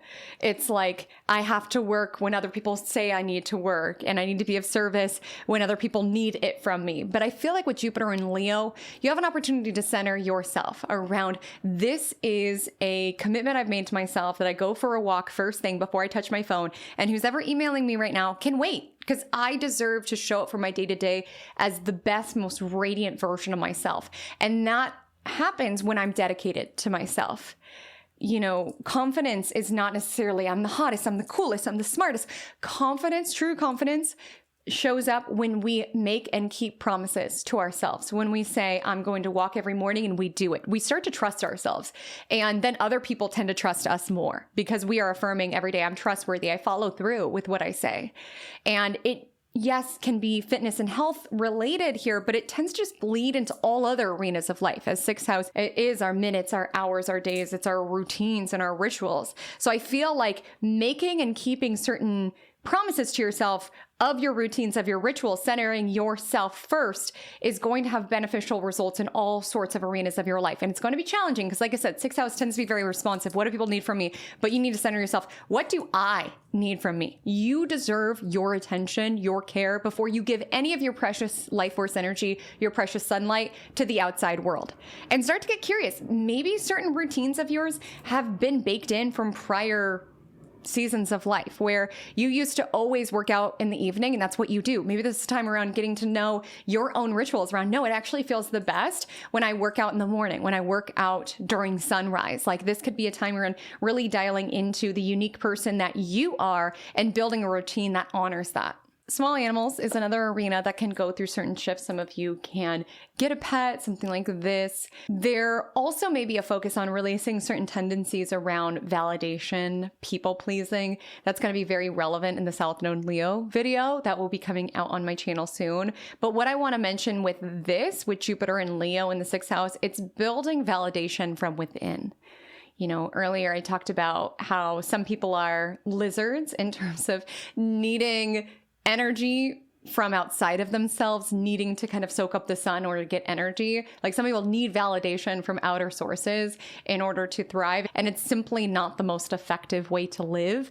You need to generate heat, validation, admiration from within. And it's actually going to help your confidence. That's the interesting thing, is oftentimes when we want nothing, we receive everything. And that oftentimes shows up around validation, respect. When we chase after it, when we're hungry for it, when we feel like we have to contort ourselves and say yes to all of the things and appease other people, oftentimes we don't get the admiration and respect that we crave. It's when we value ourselves within a routine. Again, your vacant time slots are not invitations for other people to fill your time with. You need to center yourself around, no, I said I would take this dance class or whatever it is.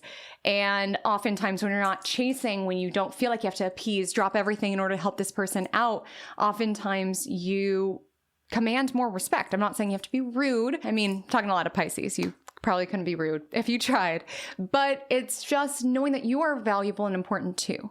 And if some of you feel like you need to be able to drop everything in order to help other people, if some of you feel like you need validation, other people to say that you did a good job for you to feel worthy, this is a time to generate that from within. I know I'm worthy. I know I'm valid. I don't need other people to affirm that for me. Yes, it feels good. It feels nice, but it feels good and nice to just create it for myself. You know, Jupiter in Leo is around being competitive with ourselves, wanting to be our best self. We are our own greatest competition. And so with Jupiter in Leo, South Node here, there could be an energy around releasing a version of you who is attached to being liked by everybody, or if there's versions of you where you always wanted to be your boss's favorite, so you worked super hard and went above and beyond. Like there could be old operating systems around needing to achieve and be the best that you are letting go of at this time. And what's interesting is that with Jupiter in Leo, it's actually enhancing your productivity, your efficiency, your creativity.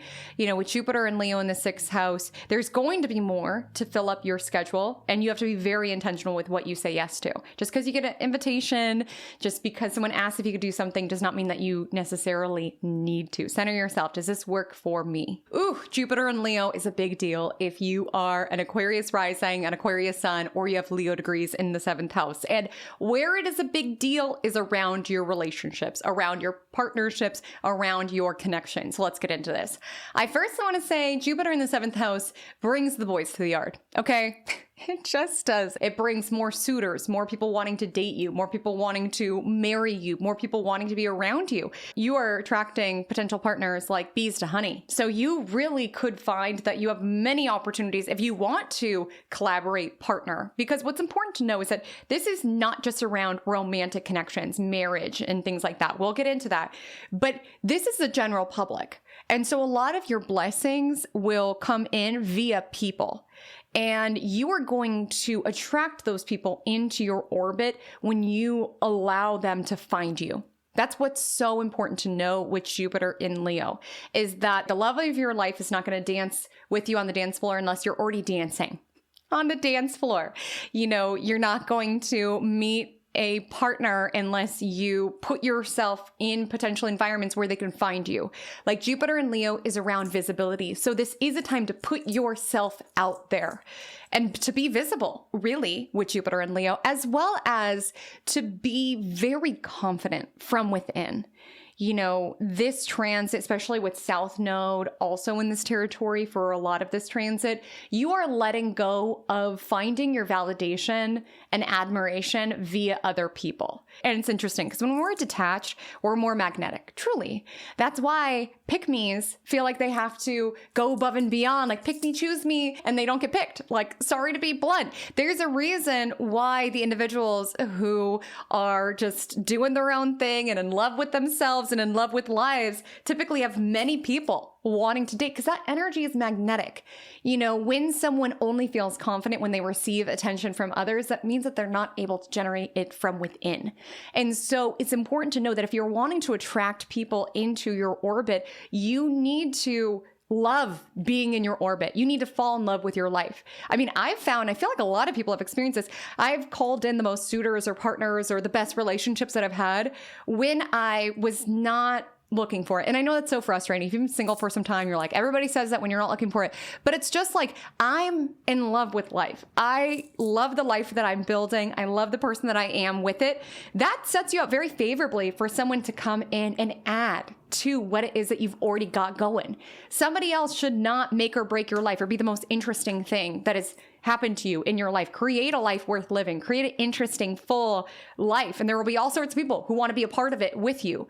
And so this is a time to really be confident and to let go of any operating system from within that feels like your validation comes from other people choosing you, picking you. It's interesting because when you release that energy around I'm valid when I am chosen, you're going to be chosen, but you're going to be chosen by yourself. Like when you decide, no, I'm choosing myself, that's when all sorts of people who want to prioritize you come into your orbit. It's when you're treating yourself well, treating yourself like royalty. I mean, with Jupiter and Leo in the 7th house, some of you could have some suitors come in who drop a bag on you, who treat you like royalty, who pamper you, but it's important for you to do that for yourself as well with this energy and South Node there. Now, this can be a time of entering a significant relationship. This could also be a time of leaving a significant relationship. And I want to get clear on why that is. You know, we tend to think of Jupiter as luck and abundance and growth. And yes, it can be that, but it's also around optimism and freedom. And so if there is somebody who's in your orbit who is very narcissistic, who is threatened by you, who wants to keep you small, who tries to control you or tell you what to wear. I hate that. When someone's like, oh, you're wearing that? That's a little risque. It's like, okay, have you never been with a baddie before? Like, this is just part of it. So you have to get used to them attracting attention. You don't get threatened by the attention. That indicates someone who's very insecure. And that might be something that you're clocking at this time. And because of that, you may want to release this person. And that's where the abundant energy of Jupiter in the 7th house is that suddenly you're more keen on exploring other options as it relates to the romantic marketplace. You could be feeling more optimistic about your chances out in partnering with others. And this does not necessarily represent a breakup, but I will say there may be certain connections at this time that you recognize you have outgrown, especially with South Node here. More on that in our North Node Aquarius South Node in Leo transit video, which will be coming to my channel soon and is also a big deal for you. A lot of big deal energies happening for my Aquariuses or those with Leo in the 7th house.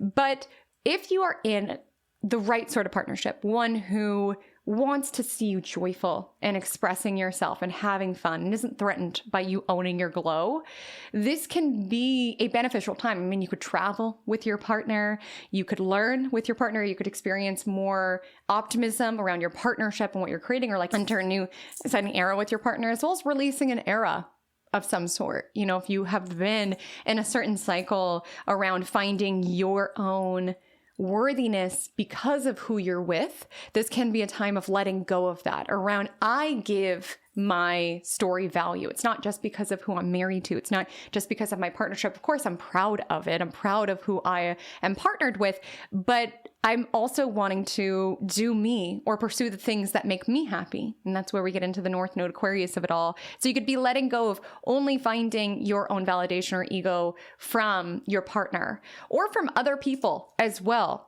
Like some of you could literally enter an era where you're like, F it, I don't care what they say. And suddenly so many more people want to get to know you and want to be right next to you. You know, that sort of energy is magnetic. When someone does what they want, expresses themselves in the ways that they want, and is not attached to how they are received. You know, this can be a time that you call in opportunities to people who are very drawn to your uniqueness, very drawn to your creativity altogether. This can be a time that people come in to answer your prayers, as I said. So it's important to be open to new people to come into your orbit, as well as be open to collaborations or partnerships, ways that you can work with others, ways that you can create with others. Maybe there's an energy of certain tasks that you don't enjoy that you're able to outsource or delegate to someone else. Like someone significant could come into your orbit for helping you. I mean, some of you could sign with like a manager of some sort, an agent, like someone who is here to help you in stepping more into your gifts. And there can be beneficial results from that. Of course, be cautious. It's not legal advice. Speaking of legal advice, Jupiter is going through your 7th house of contracts. So you could enter into a significant contract. I mean, some of you could be getting married, and that's also an end of an era, right? It's beginning of a beautiful era, but there could be like an end of you as a single person and moving into this new exciting era of being in a connection.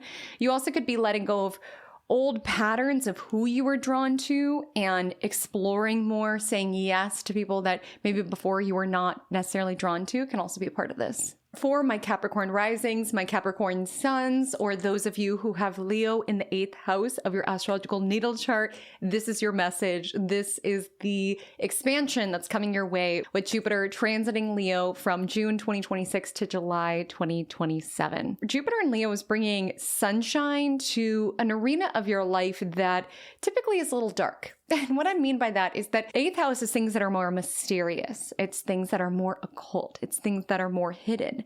It's also very connected to our own psyche. And so I firstly want to mention Jupiter in Leo can illuminate certain elements of your psyche to you for the purpose of freeing yourself. Potentially freeing yourself from certain fears can be seen during this time. A lot of you can experience illumination around, oh, that's the part of my psyche that wants validation from this particular dynamic, or that's where this fear is really coming from. You know, when we have the courage to face these more murky, secretive arenas of life, a lot of times we can experience enlightenment. And it doesn't take it away just because there's a light shown on it. But when there's a light shown on it, you know what it is. And thus the fear sometimes can be taken away, or at least you can have a game plan around how to handle it. You know, sometimes we don't want to face something, but the fear only builds in the dark. When you finally check under the bed, when you fear monsters under the bed, a lot of times you can sleep a little bit more soundly, or at least know what's there, lurking in the crevices of not under your bed necessarily, but in your psyche, in your fears altogether. And so that can be a benefit at this time. And I do see both gain and release with South Node also here. And so I do feel like some of you could be letting go of certain fears that may have kept you stuck in certain seasons of a life. You know, another theme that I see is a lot of you can be really wanting to enjoy intimacy more. Perhaps some of you recognize during this time that certain elements of how it is that you merge with others has been built around performance and validation.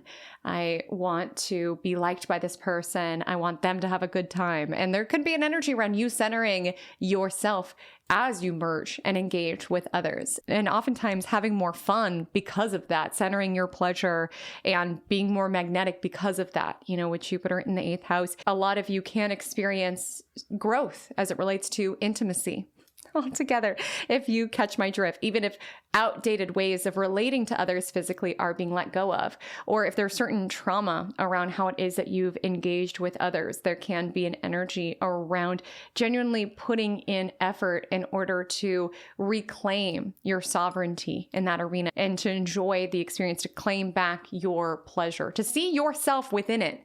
You know, a lot of times as we merge and engage with others, whether we've had really sinister, treacherous, horrible experiences that have made us disconnect from that arena of life, or sometimes get hyper in a sense around seeking a lot of it in order to feel validated, in order to reclaim it in some way. Some of you could be really striving to engage with others, merge with others in a way that is healthy, in a way that is self-honoring, in a way where you are not seeking validation from outside of you, and you're also prioritizing your own pleasure, but also your own boundaries, your own comfort level, your own preferences, things like that. Leo energy asks us to embody the space fully and to let go of fears around your desires. If there's things that you feel scared of naming for yourself because you feel like it's so grandiose, there can be an energy of letting go of carrying around, yeah, I want that. And so what? You know, sometimes we don't voice things because we don't want to be looked at sideways around, do they think they're all that? But this could be a time around experiencing the freedom around owning your desires and letting go of shame, even experiencing the freedom of that. I also want to say, a lot of you may be receiving from others at this time. If you are married, your spouse could get an income bump, and thus there's more money in the shared pool between the two of you. If you have a business partnership, you could experience a gain there. If you make money around royalties at this time, I definitely see that like you could have sold a song and it pops off, or you got some sort of sync or something like this. You could experience more royalties, more commission, more money that comes to you in less cut and dry ways. And it's interesting because, of course, the nodes are involved. So North Node is going in second house. I do think you're going to be moving into a prosperous season of life, but it's important to not bar money by demanding it comes through one particular avenue. With Jupiter transiting the 8th house, money might come to you via all sorts of different ways. And so it's being open to it. You might have sold a song years ago and now it's popping off, or you had some sort of creative licensing and that starts to go very favorably. You also, if you are creative, this can be a time that you sign with someone or someone is managing your creative talents. Of course, always be conscientious of things like that. But you could actually partner with someone who allows you to step into your artistry more so, step into your creativity more so. And when it comes to 8th house, it's also the occult. So some of you could be diving into things that help you own your power. Really, like some of you could be getting into witchcraft at this time and recognizing how it bends reality to conform to your will. Like some of you could be diving into certain hidden or secret information. And with Jupiter and Leo, it could be amplifying your magnetism, your fame, your visibility. Something like this can be beneficial at this time. Also with this here, I do want to mention on the shadow side is that Jupiter can bring more money in. So again, partnerships can be favorable at this time. Your marriage could feel more abundant at this time. But a lot of times it expands money coming in, but also money going out. So you and your partner could be spending more. There could be something like this. 8th house is also loans. And so you could, yes, secure a loan. And actually with Jupiter energy, it can be favorable for that. But sometimes we could be overly optimistic with Jupiter energy. And some of you could be like doing some sort of loan consolidation, like with the South Node Jupiter energy, releasing some sort of loan in order to put it over here. Some of you could be letting go of a financial advisor that you've worked with in order to invest in another one. There can be shifts in your investments at this time. 8th house is also taxes. So there can be something around that, working with some sort of accountant. I would also say you can benefit like alimony, inheritances, child support. There can be more that is coming in, more that is being offered to you. If you are ruled by Jupiter, what Jupiter is up to is a big deal. So if you are a Sagittarius rising, if you are a Sagittarius sun, let's talk about what you can expect when your ruler shifts into Leo from June 2026 to July 2027. This reading will also apply if you have some Leo degrees within your 9th house, even if you yourself are not a Sagittarius. Let's talk about what Jupiter is up to, what Jupiter is expanding, what Jupiter is blessing. For you, it's firstly travel. Let's just start there. Talking to a lot of Sagittarians, a lot of you can have really expansive, powerful, beautiful travel opportunities come to you from June 2026 to July 2027. Some of them you might just feel very led, very drawn. Like, I just know I'm meant to be on this retreat. I just know I'm meant to go to this country. I just feel so called. There could be a massive pull. You know, when we think about Jupiter in a solar sign, the sun's gravitational pull pulls in all sorts of planets to it. So you could feel very drawn to a certain land, to a certain trip, to a certain vacation. It might be very sunny with Jupiter in Leo, or even for the purpose of creation. You know, some of you can go on a trip that inspires you quite a bit. You're writing a lot of songs while you're there. You are penning your next play. Something like this could happen as you're traveling outside of trips. 9th house is also where we gain wisdom, and traveling is just one avenue to do that, where we learn, we experience different cultures, we learn more about the history, we experience different places around the globe. That's just one avenue. Some of you could be finding this pursuit of wisdom around university. Some of you could be going to college, you could be getting your master's, you could be getting your PhD, you could be writing your thesis, something beneficial around the 9th house themes, something beneficial around the academic process altogether. But others of you could get more into spirituality. 9th house is very connected to religion, spirituality, beliefs, ethics. And so this can be a time that you are experiencing a lot of expansion around what you believe in. And I feel that for a lot of you, your spiritual world and following your intuition is enhancing your confidence. We're really starting to trust yourself and see how loved you are by the universe. You know, Jupiter in Leo is like main character energy embodied. And obviously we all inhabit this experience and we should all look out for each other, especially with North Node and Aquarius. But it's important to know that you are blessed, that you are favored. Start to see yourself as that. Start to see yourself as God's favorite, that you are divinely blessed, that you are divinely favored. Not in a way around feeling like you're better than other people, but being like, I was crafted. I decided to come to this planet. I was given these particular talents, and I'm choosing to align with a worldview that gives me more optimism around the world that I am living in, the world that I'm creating. If you're going to have a belief system, make sure it works for you. A lot of people have a lot of different belief systems, and I'm not here to cast judgment on anyone's, but some people have a belief system that inspires a lot of guilt and shame and suffering. And I feel like a lot of you are aligning with belief systems that are in alignment with feeling loved by the universe or having fun or creating or expressing yourself. It's like, regardless, I mean, you and I can debate all day around what truth is. And a lot of you are Sagittarians, so I don't want to debate with you. A lot of you may love to debate, but outside of the objective reality of what happens when we die and what's really out there, having a belief system that is favorable benefits you right here, right now, where we won't know what is beyond until we're at that point. And if we're going to align with the belief system, let it be one that feels right, that feels good. And that doesn't need to be narcissistic or ego-centered. It's just like, if I came to this planet, why can't I build heaven on earth, have the experiences that I want, have fun, feel like I was chosen for a particular purpose? You know, I feel like a lot of you are really stepping into your purpose, and it might be something around these Leo themes. Some of you could be publishing at this time with Jupiter in Leo in your 9th house. You could be creating at this time with Jupiter in Leo. You could be mentoring, teaching. Some of you might even be traveling for work or something like this, but I genuinely feel like a lot of you are stepping into your purpose, like really feeling a sense of meaning. And there's themes around communicating to others with North Node and Aquarius in the 3rd house. We'll get into this, but Jupiter in the 9th house is around building a life that has meaning for you.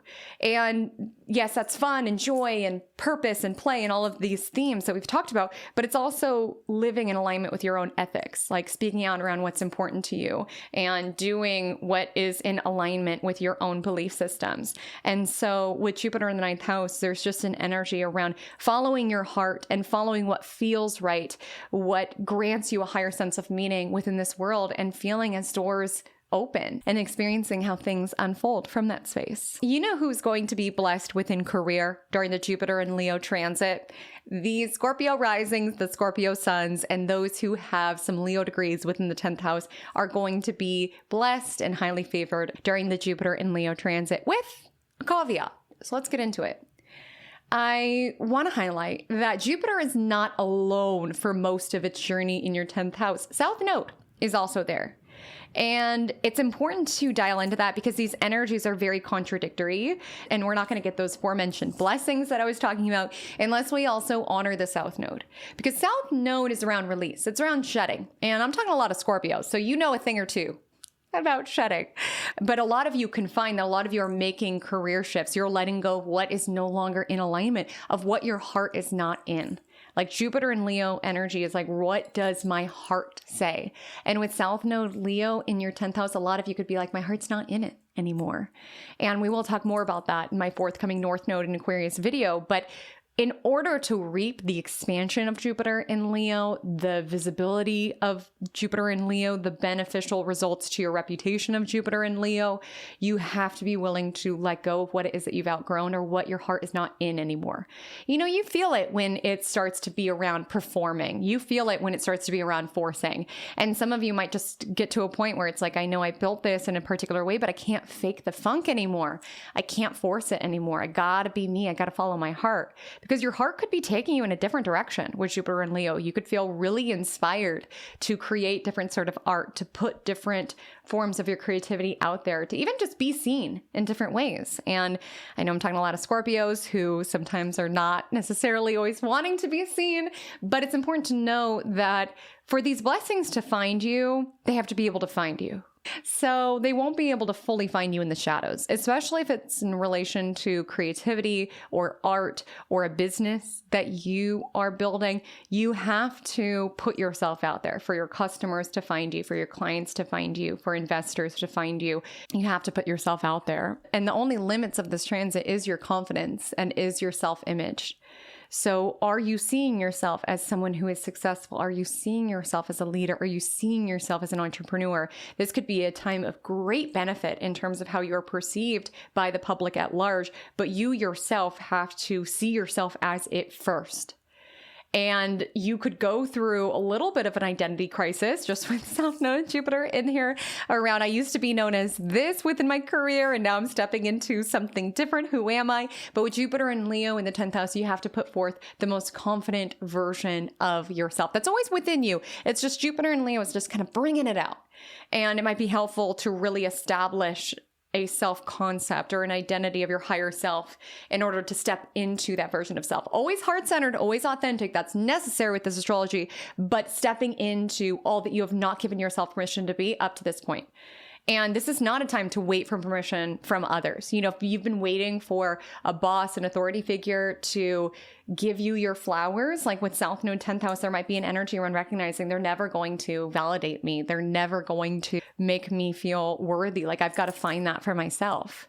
And with Jupiter and Leo, there also could be an energy around I'm waiting for people to tell me that I'm good enough. I need to tell myself I'm good enough to pursue this business, to make this career change. Like that's what's necessary at this time. You can be received very favorably within the public. Even if you are in the same career from the beginning of the transit to the end, you can find that you receive more praise, you receive more admiration. People are seeing you as a success. You are experiencing more opportunities. Some of you could legitimately get a promotion or have some opportunity to expand within career. Some sort of trip you're able to take to grow your career, or you're able to go on a certain leadership conference or something like that for the purpose of growing your career.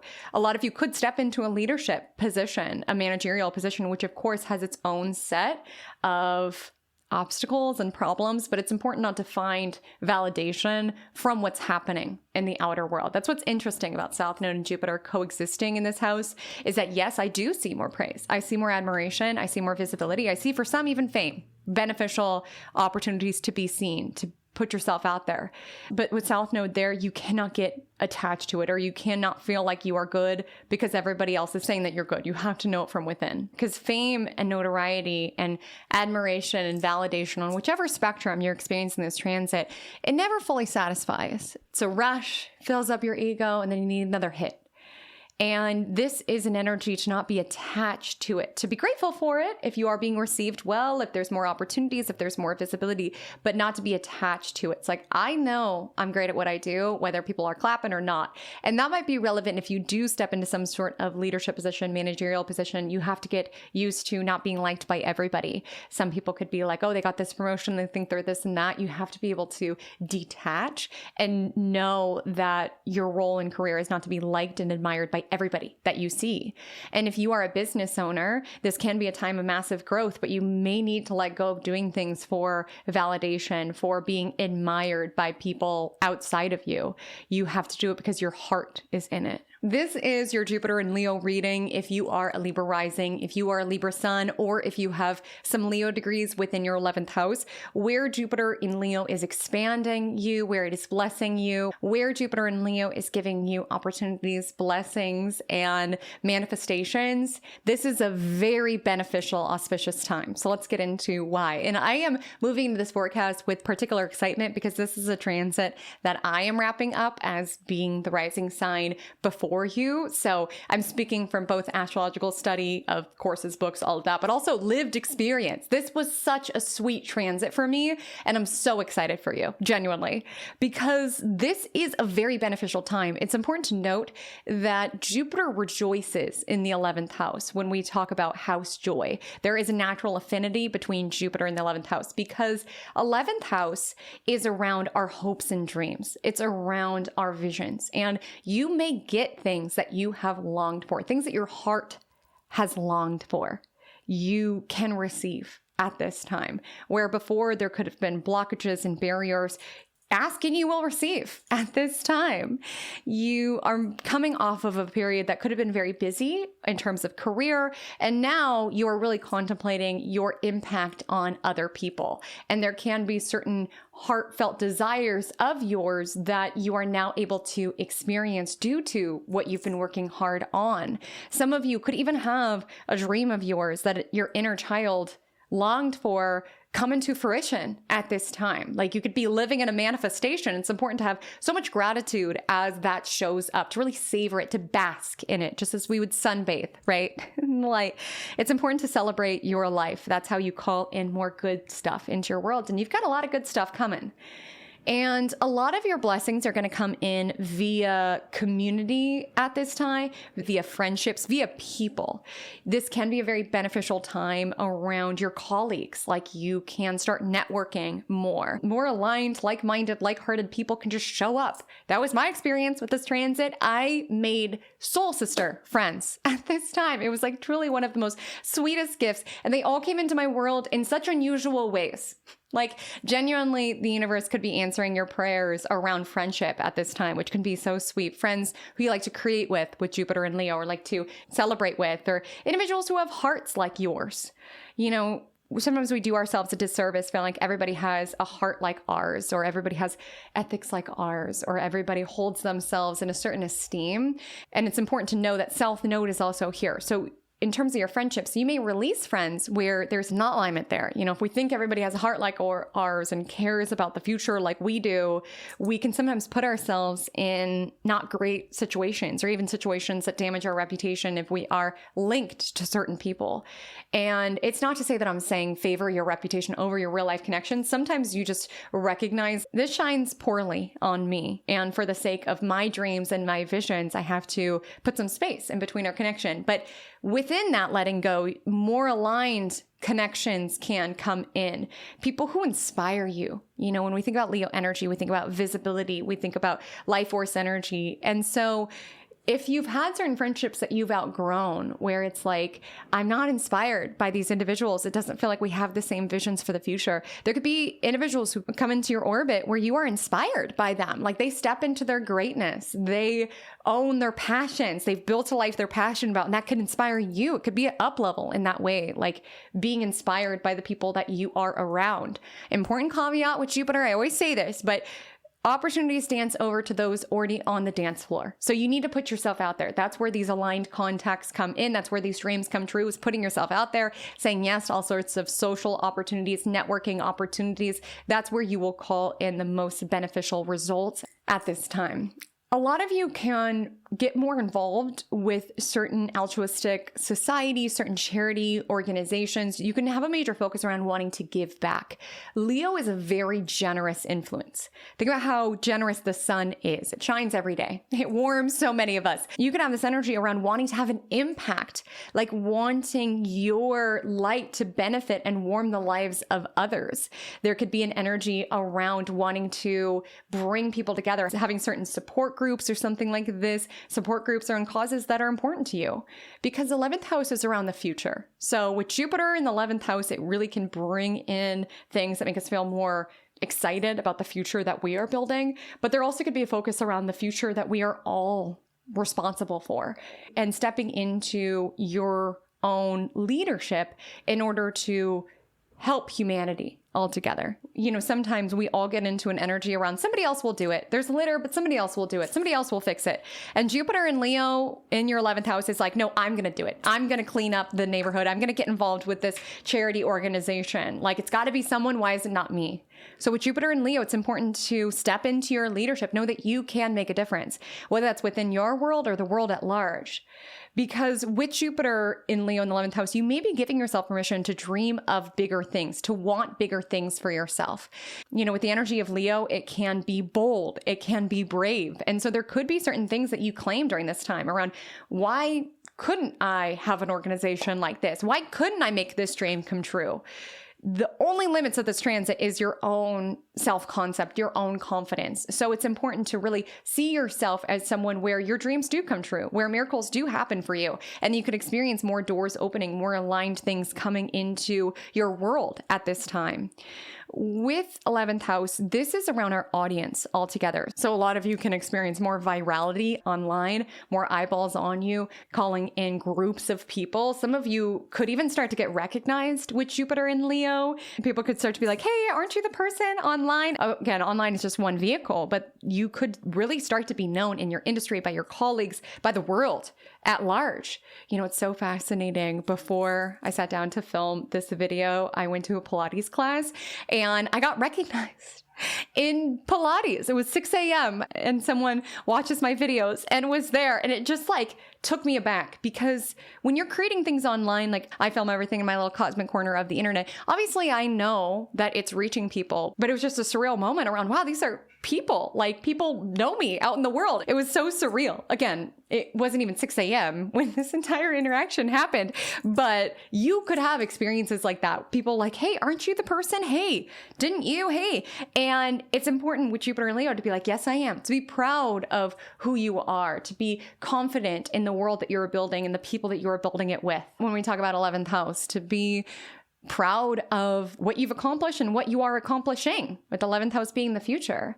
And you could be letting go of certain visions that you thought that you wanted and experiencing certain gain with it around, now that I'm not forcing something that no longer felt aligned, that my heart was not in. Now I have more space to have a more optimistic, joyous view of my future in the world. This message is for you if you fall under one of the following categories. You are a Virgo rising, you are a Virgo sun, or you have some Leo degrees within your 12th house. The following will apply to you. And I want to highlight firstly that you are in this major cocooning. You are in this major preparation. I should say we, because I'm in this boat with you. We are in this preparation. We are in this cocooning. 12th house is very secret. And so there could be certain projects at this time that you are working on in secret, even creative projects with the energy of Leo that you are working on in secret that will be revealed and unveiled to the world, likely when Jupiter moves into your first house, July 2027 and beyond. There tends to be an energy when Jupiter's transit in 12th house around keeping certain things sacred, keeping certain things private. You're wrapping up a Jupiter cycle and you're stepping into a new one next year. And so the question is now, what am I not taking with me? Because outside of secrecy and solitude, 12th house is also around releasing, especially with South Node there too. And so a lot of you are really being conscious around, what am I outgrowing? Where is there misalignment around what exists now and my higher self that I am eager to embody fully? I do feel like a lot of you are doing a lot of self-concept work in your inner world, like within your subconscious, around understanding where it is that you are afraid to put yourself out there, afraid to be seen, and releasing where those stories come from. A lot of you can be doing a lot of work, but it's a little bit more private. It's keeping things a little bit more sacred. This can be a time that you are experiencing more envy from others or more secret haters. This 12th house energy, or hidden enemies, is what they'll refer to when we talk about the traditional text. You can experience more individuals who are sending you the evil eye. And for that reason, I would just encourage you to make sure your energetic protection is strong. The good news is nobody can take from you what is divinely meant to be yours. And your work is to shine. Your work is to not be thwarted by people who wish ill on you, because the very nature of 12th house is very secretive. So you might have an energy around, are we friends, or do you want me to stumble and fall?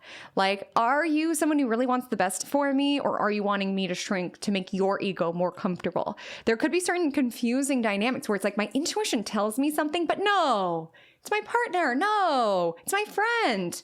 And it's important for you to really note that, because there might be certain things in your life as it is now that needs to go for you to step into the next version of yourself. And there might be certain people that you recognize, oh, you're a hidden opponent. I had no idea you were plotting on my downfall. You know, sometimes enemies will keep you close. And when we think about Leo energy and this energy of shine and glow and magnetism, I mention a lot of you don't always see that within yourself. That's why Virgos can be so hard on themselves, because of that Leo 12th house energy. Their own glow, their own radiance is hidden from them. But other people can see it. And so there might be certain people who don't want you to know how talented you are, how brightly you shine, because then you might leave them. Or then you might one-up them, whatever it may be. And so it's important for you to recognize who loves to see me when I'm in power, who loves to see me when I am slaying, when I'm thriving, when things are going well, and who doesn't, and noting that. And equally noting who seeks to get close to you when you are succeeding or when things are going well for you. And just noting the data. I'm not saying you have to do anything sudden. I'm not saying that you are in danger. It's just like noting it. And if your intuition, if something feels off, it's trusting that and releasing whatever is going to get in the way of you stepping into your most embodied self, which is owning all of your greatness, all of your radiance. Maybe there's been even certain people within your past who didn't want you to realize how gifted you were, how talented you were, and you might have believed them. And this is the time around recognizing that from within, not like a narcissistic sort of way, but understanding as I step into my greatness and my talents and my abilities, as I own it, as I bring sunlight to the hidden parts of my own world, I'm able to make more of a difference. And that's the focus. When we talk about North Node and Aquarius in your 6th house, you are seeking to be of service. You are seeking to help others. And you can't do that when you're shrinking. You can't do that when you're contorting yourself, when you're staying stuck, when you're staying hidden. This can be a time of you doing a lot of deep inner work around your own subconscious stories, your own subconscious processing. A lot of your dream worlds can be very rich, very layered. I mean, with Leo energy here, you can have dreams that feel like movies. You can have all sorts of interactions with people, and a lot of your work may be done in the spiritual world. Like a lot of it doesn't need to be done physically. And what I mean by that, I'm not saying your literal job. Wouldn't that be great if we could clock in and clock out within our dreams? But what I mean, if you're having a tense disagreement with someone on this plane, it might be helpful to connect with them on that plane, like connect with them in a dream. Or if you're experiencing some conflict or some issues within your physical plane, it might be helpful to dial into it spiritually. There might be an energy where you experience more doors opening when you go to it spiritually, when you offer that person forgiveness spiritually, or when you do a certain ritual in order to get a certain result. Like a lot of the work could be done kind of in the darkness, in hiding. And I would also say, while I think it's important for you to illuminate your own talents and your own abilities, don't feel like you need to share everything with everyone at this time. With Jupiter and Leo in the 12th house, you could be really lit up about what you're creating. So much so that you don't even need the validation of the applause or people to say this is so good, because it feels good to create it, to make it, to keep it private. You could have a certain secret joy of yours. I mean, some of you could have a secret lover, but you could have something that you love to do that's more private, even like a private hobby or something like this. So you could really love doing spiritual work or something like this that you're keeping sacred. You don't need everybody to know about that. You could get a lot more into energetic protection, and I would encourage you to do so, not just because of hidden enemies and things like that, but this can just make us a little bit more open spiritually. Some astrologers believe that this transit does denote spiritual protection. So it can be a time that you are very protected by your ancestors, by those at the other side. But what I would say is just trust your intuition. And a lot of times energetic cleansing and being our own energy is helpful, because we release other people's energy and then we can hear our intuition, really hear, I don't want to go there. I don't want to be a part of that. Like, trust your intuition at this time, because it is on point with Jupiter in your 12th house. And make sure to have the rituals within your life that help you tune in, that help you get quiet. Some of you could get more into meditation at this time, and it could be very favorable for the creative process, having time in solitude. You could have some sort of distant trip, but it might be a little bit more in your own energy. If you have any sort of grandiose behavior around self-sabotage or escaping from your world, that may be amplified at this time. And I do feel like it is something to be released. So some of you could be letting go of drinking for the purpose of numbing out, or certain things that are built into your world to numb, to escape. There can be a focus on that. And this sometimes can be a lonely transit. You know, think back to like 2014, 2015, or if it's relevant, 2002, 2003. How was that time period for you? As I noted, I am also a Virgo rising, and I remember the most recent past was a very lonely time. Even though I was around people, I did feel a little lonely. And I don't say that to scare you to say it's going to be lonely, but you are coming out of a period with Jupiter in 11th house where there could have been a lot of people, a lot of activity. But I think with Jupiter in 12th house, you're protecting your peace more. You're a little bit more sensitive. You're a little bit more intentional around who you want to spend time with. And your solitude does not need to feel lonely. Like, I really feel like with Jupiter and Leo in the 12th house, it may be very helpful in terms of feeling creative and cultivating joy in your life, is getting in your own energy, falling in love with being in your own energy.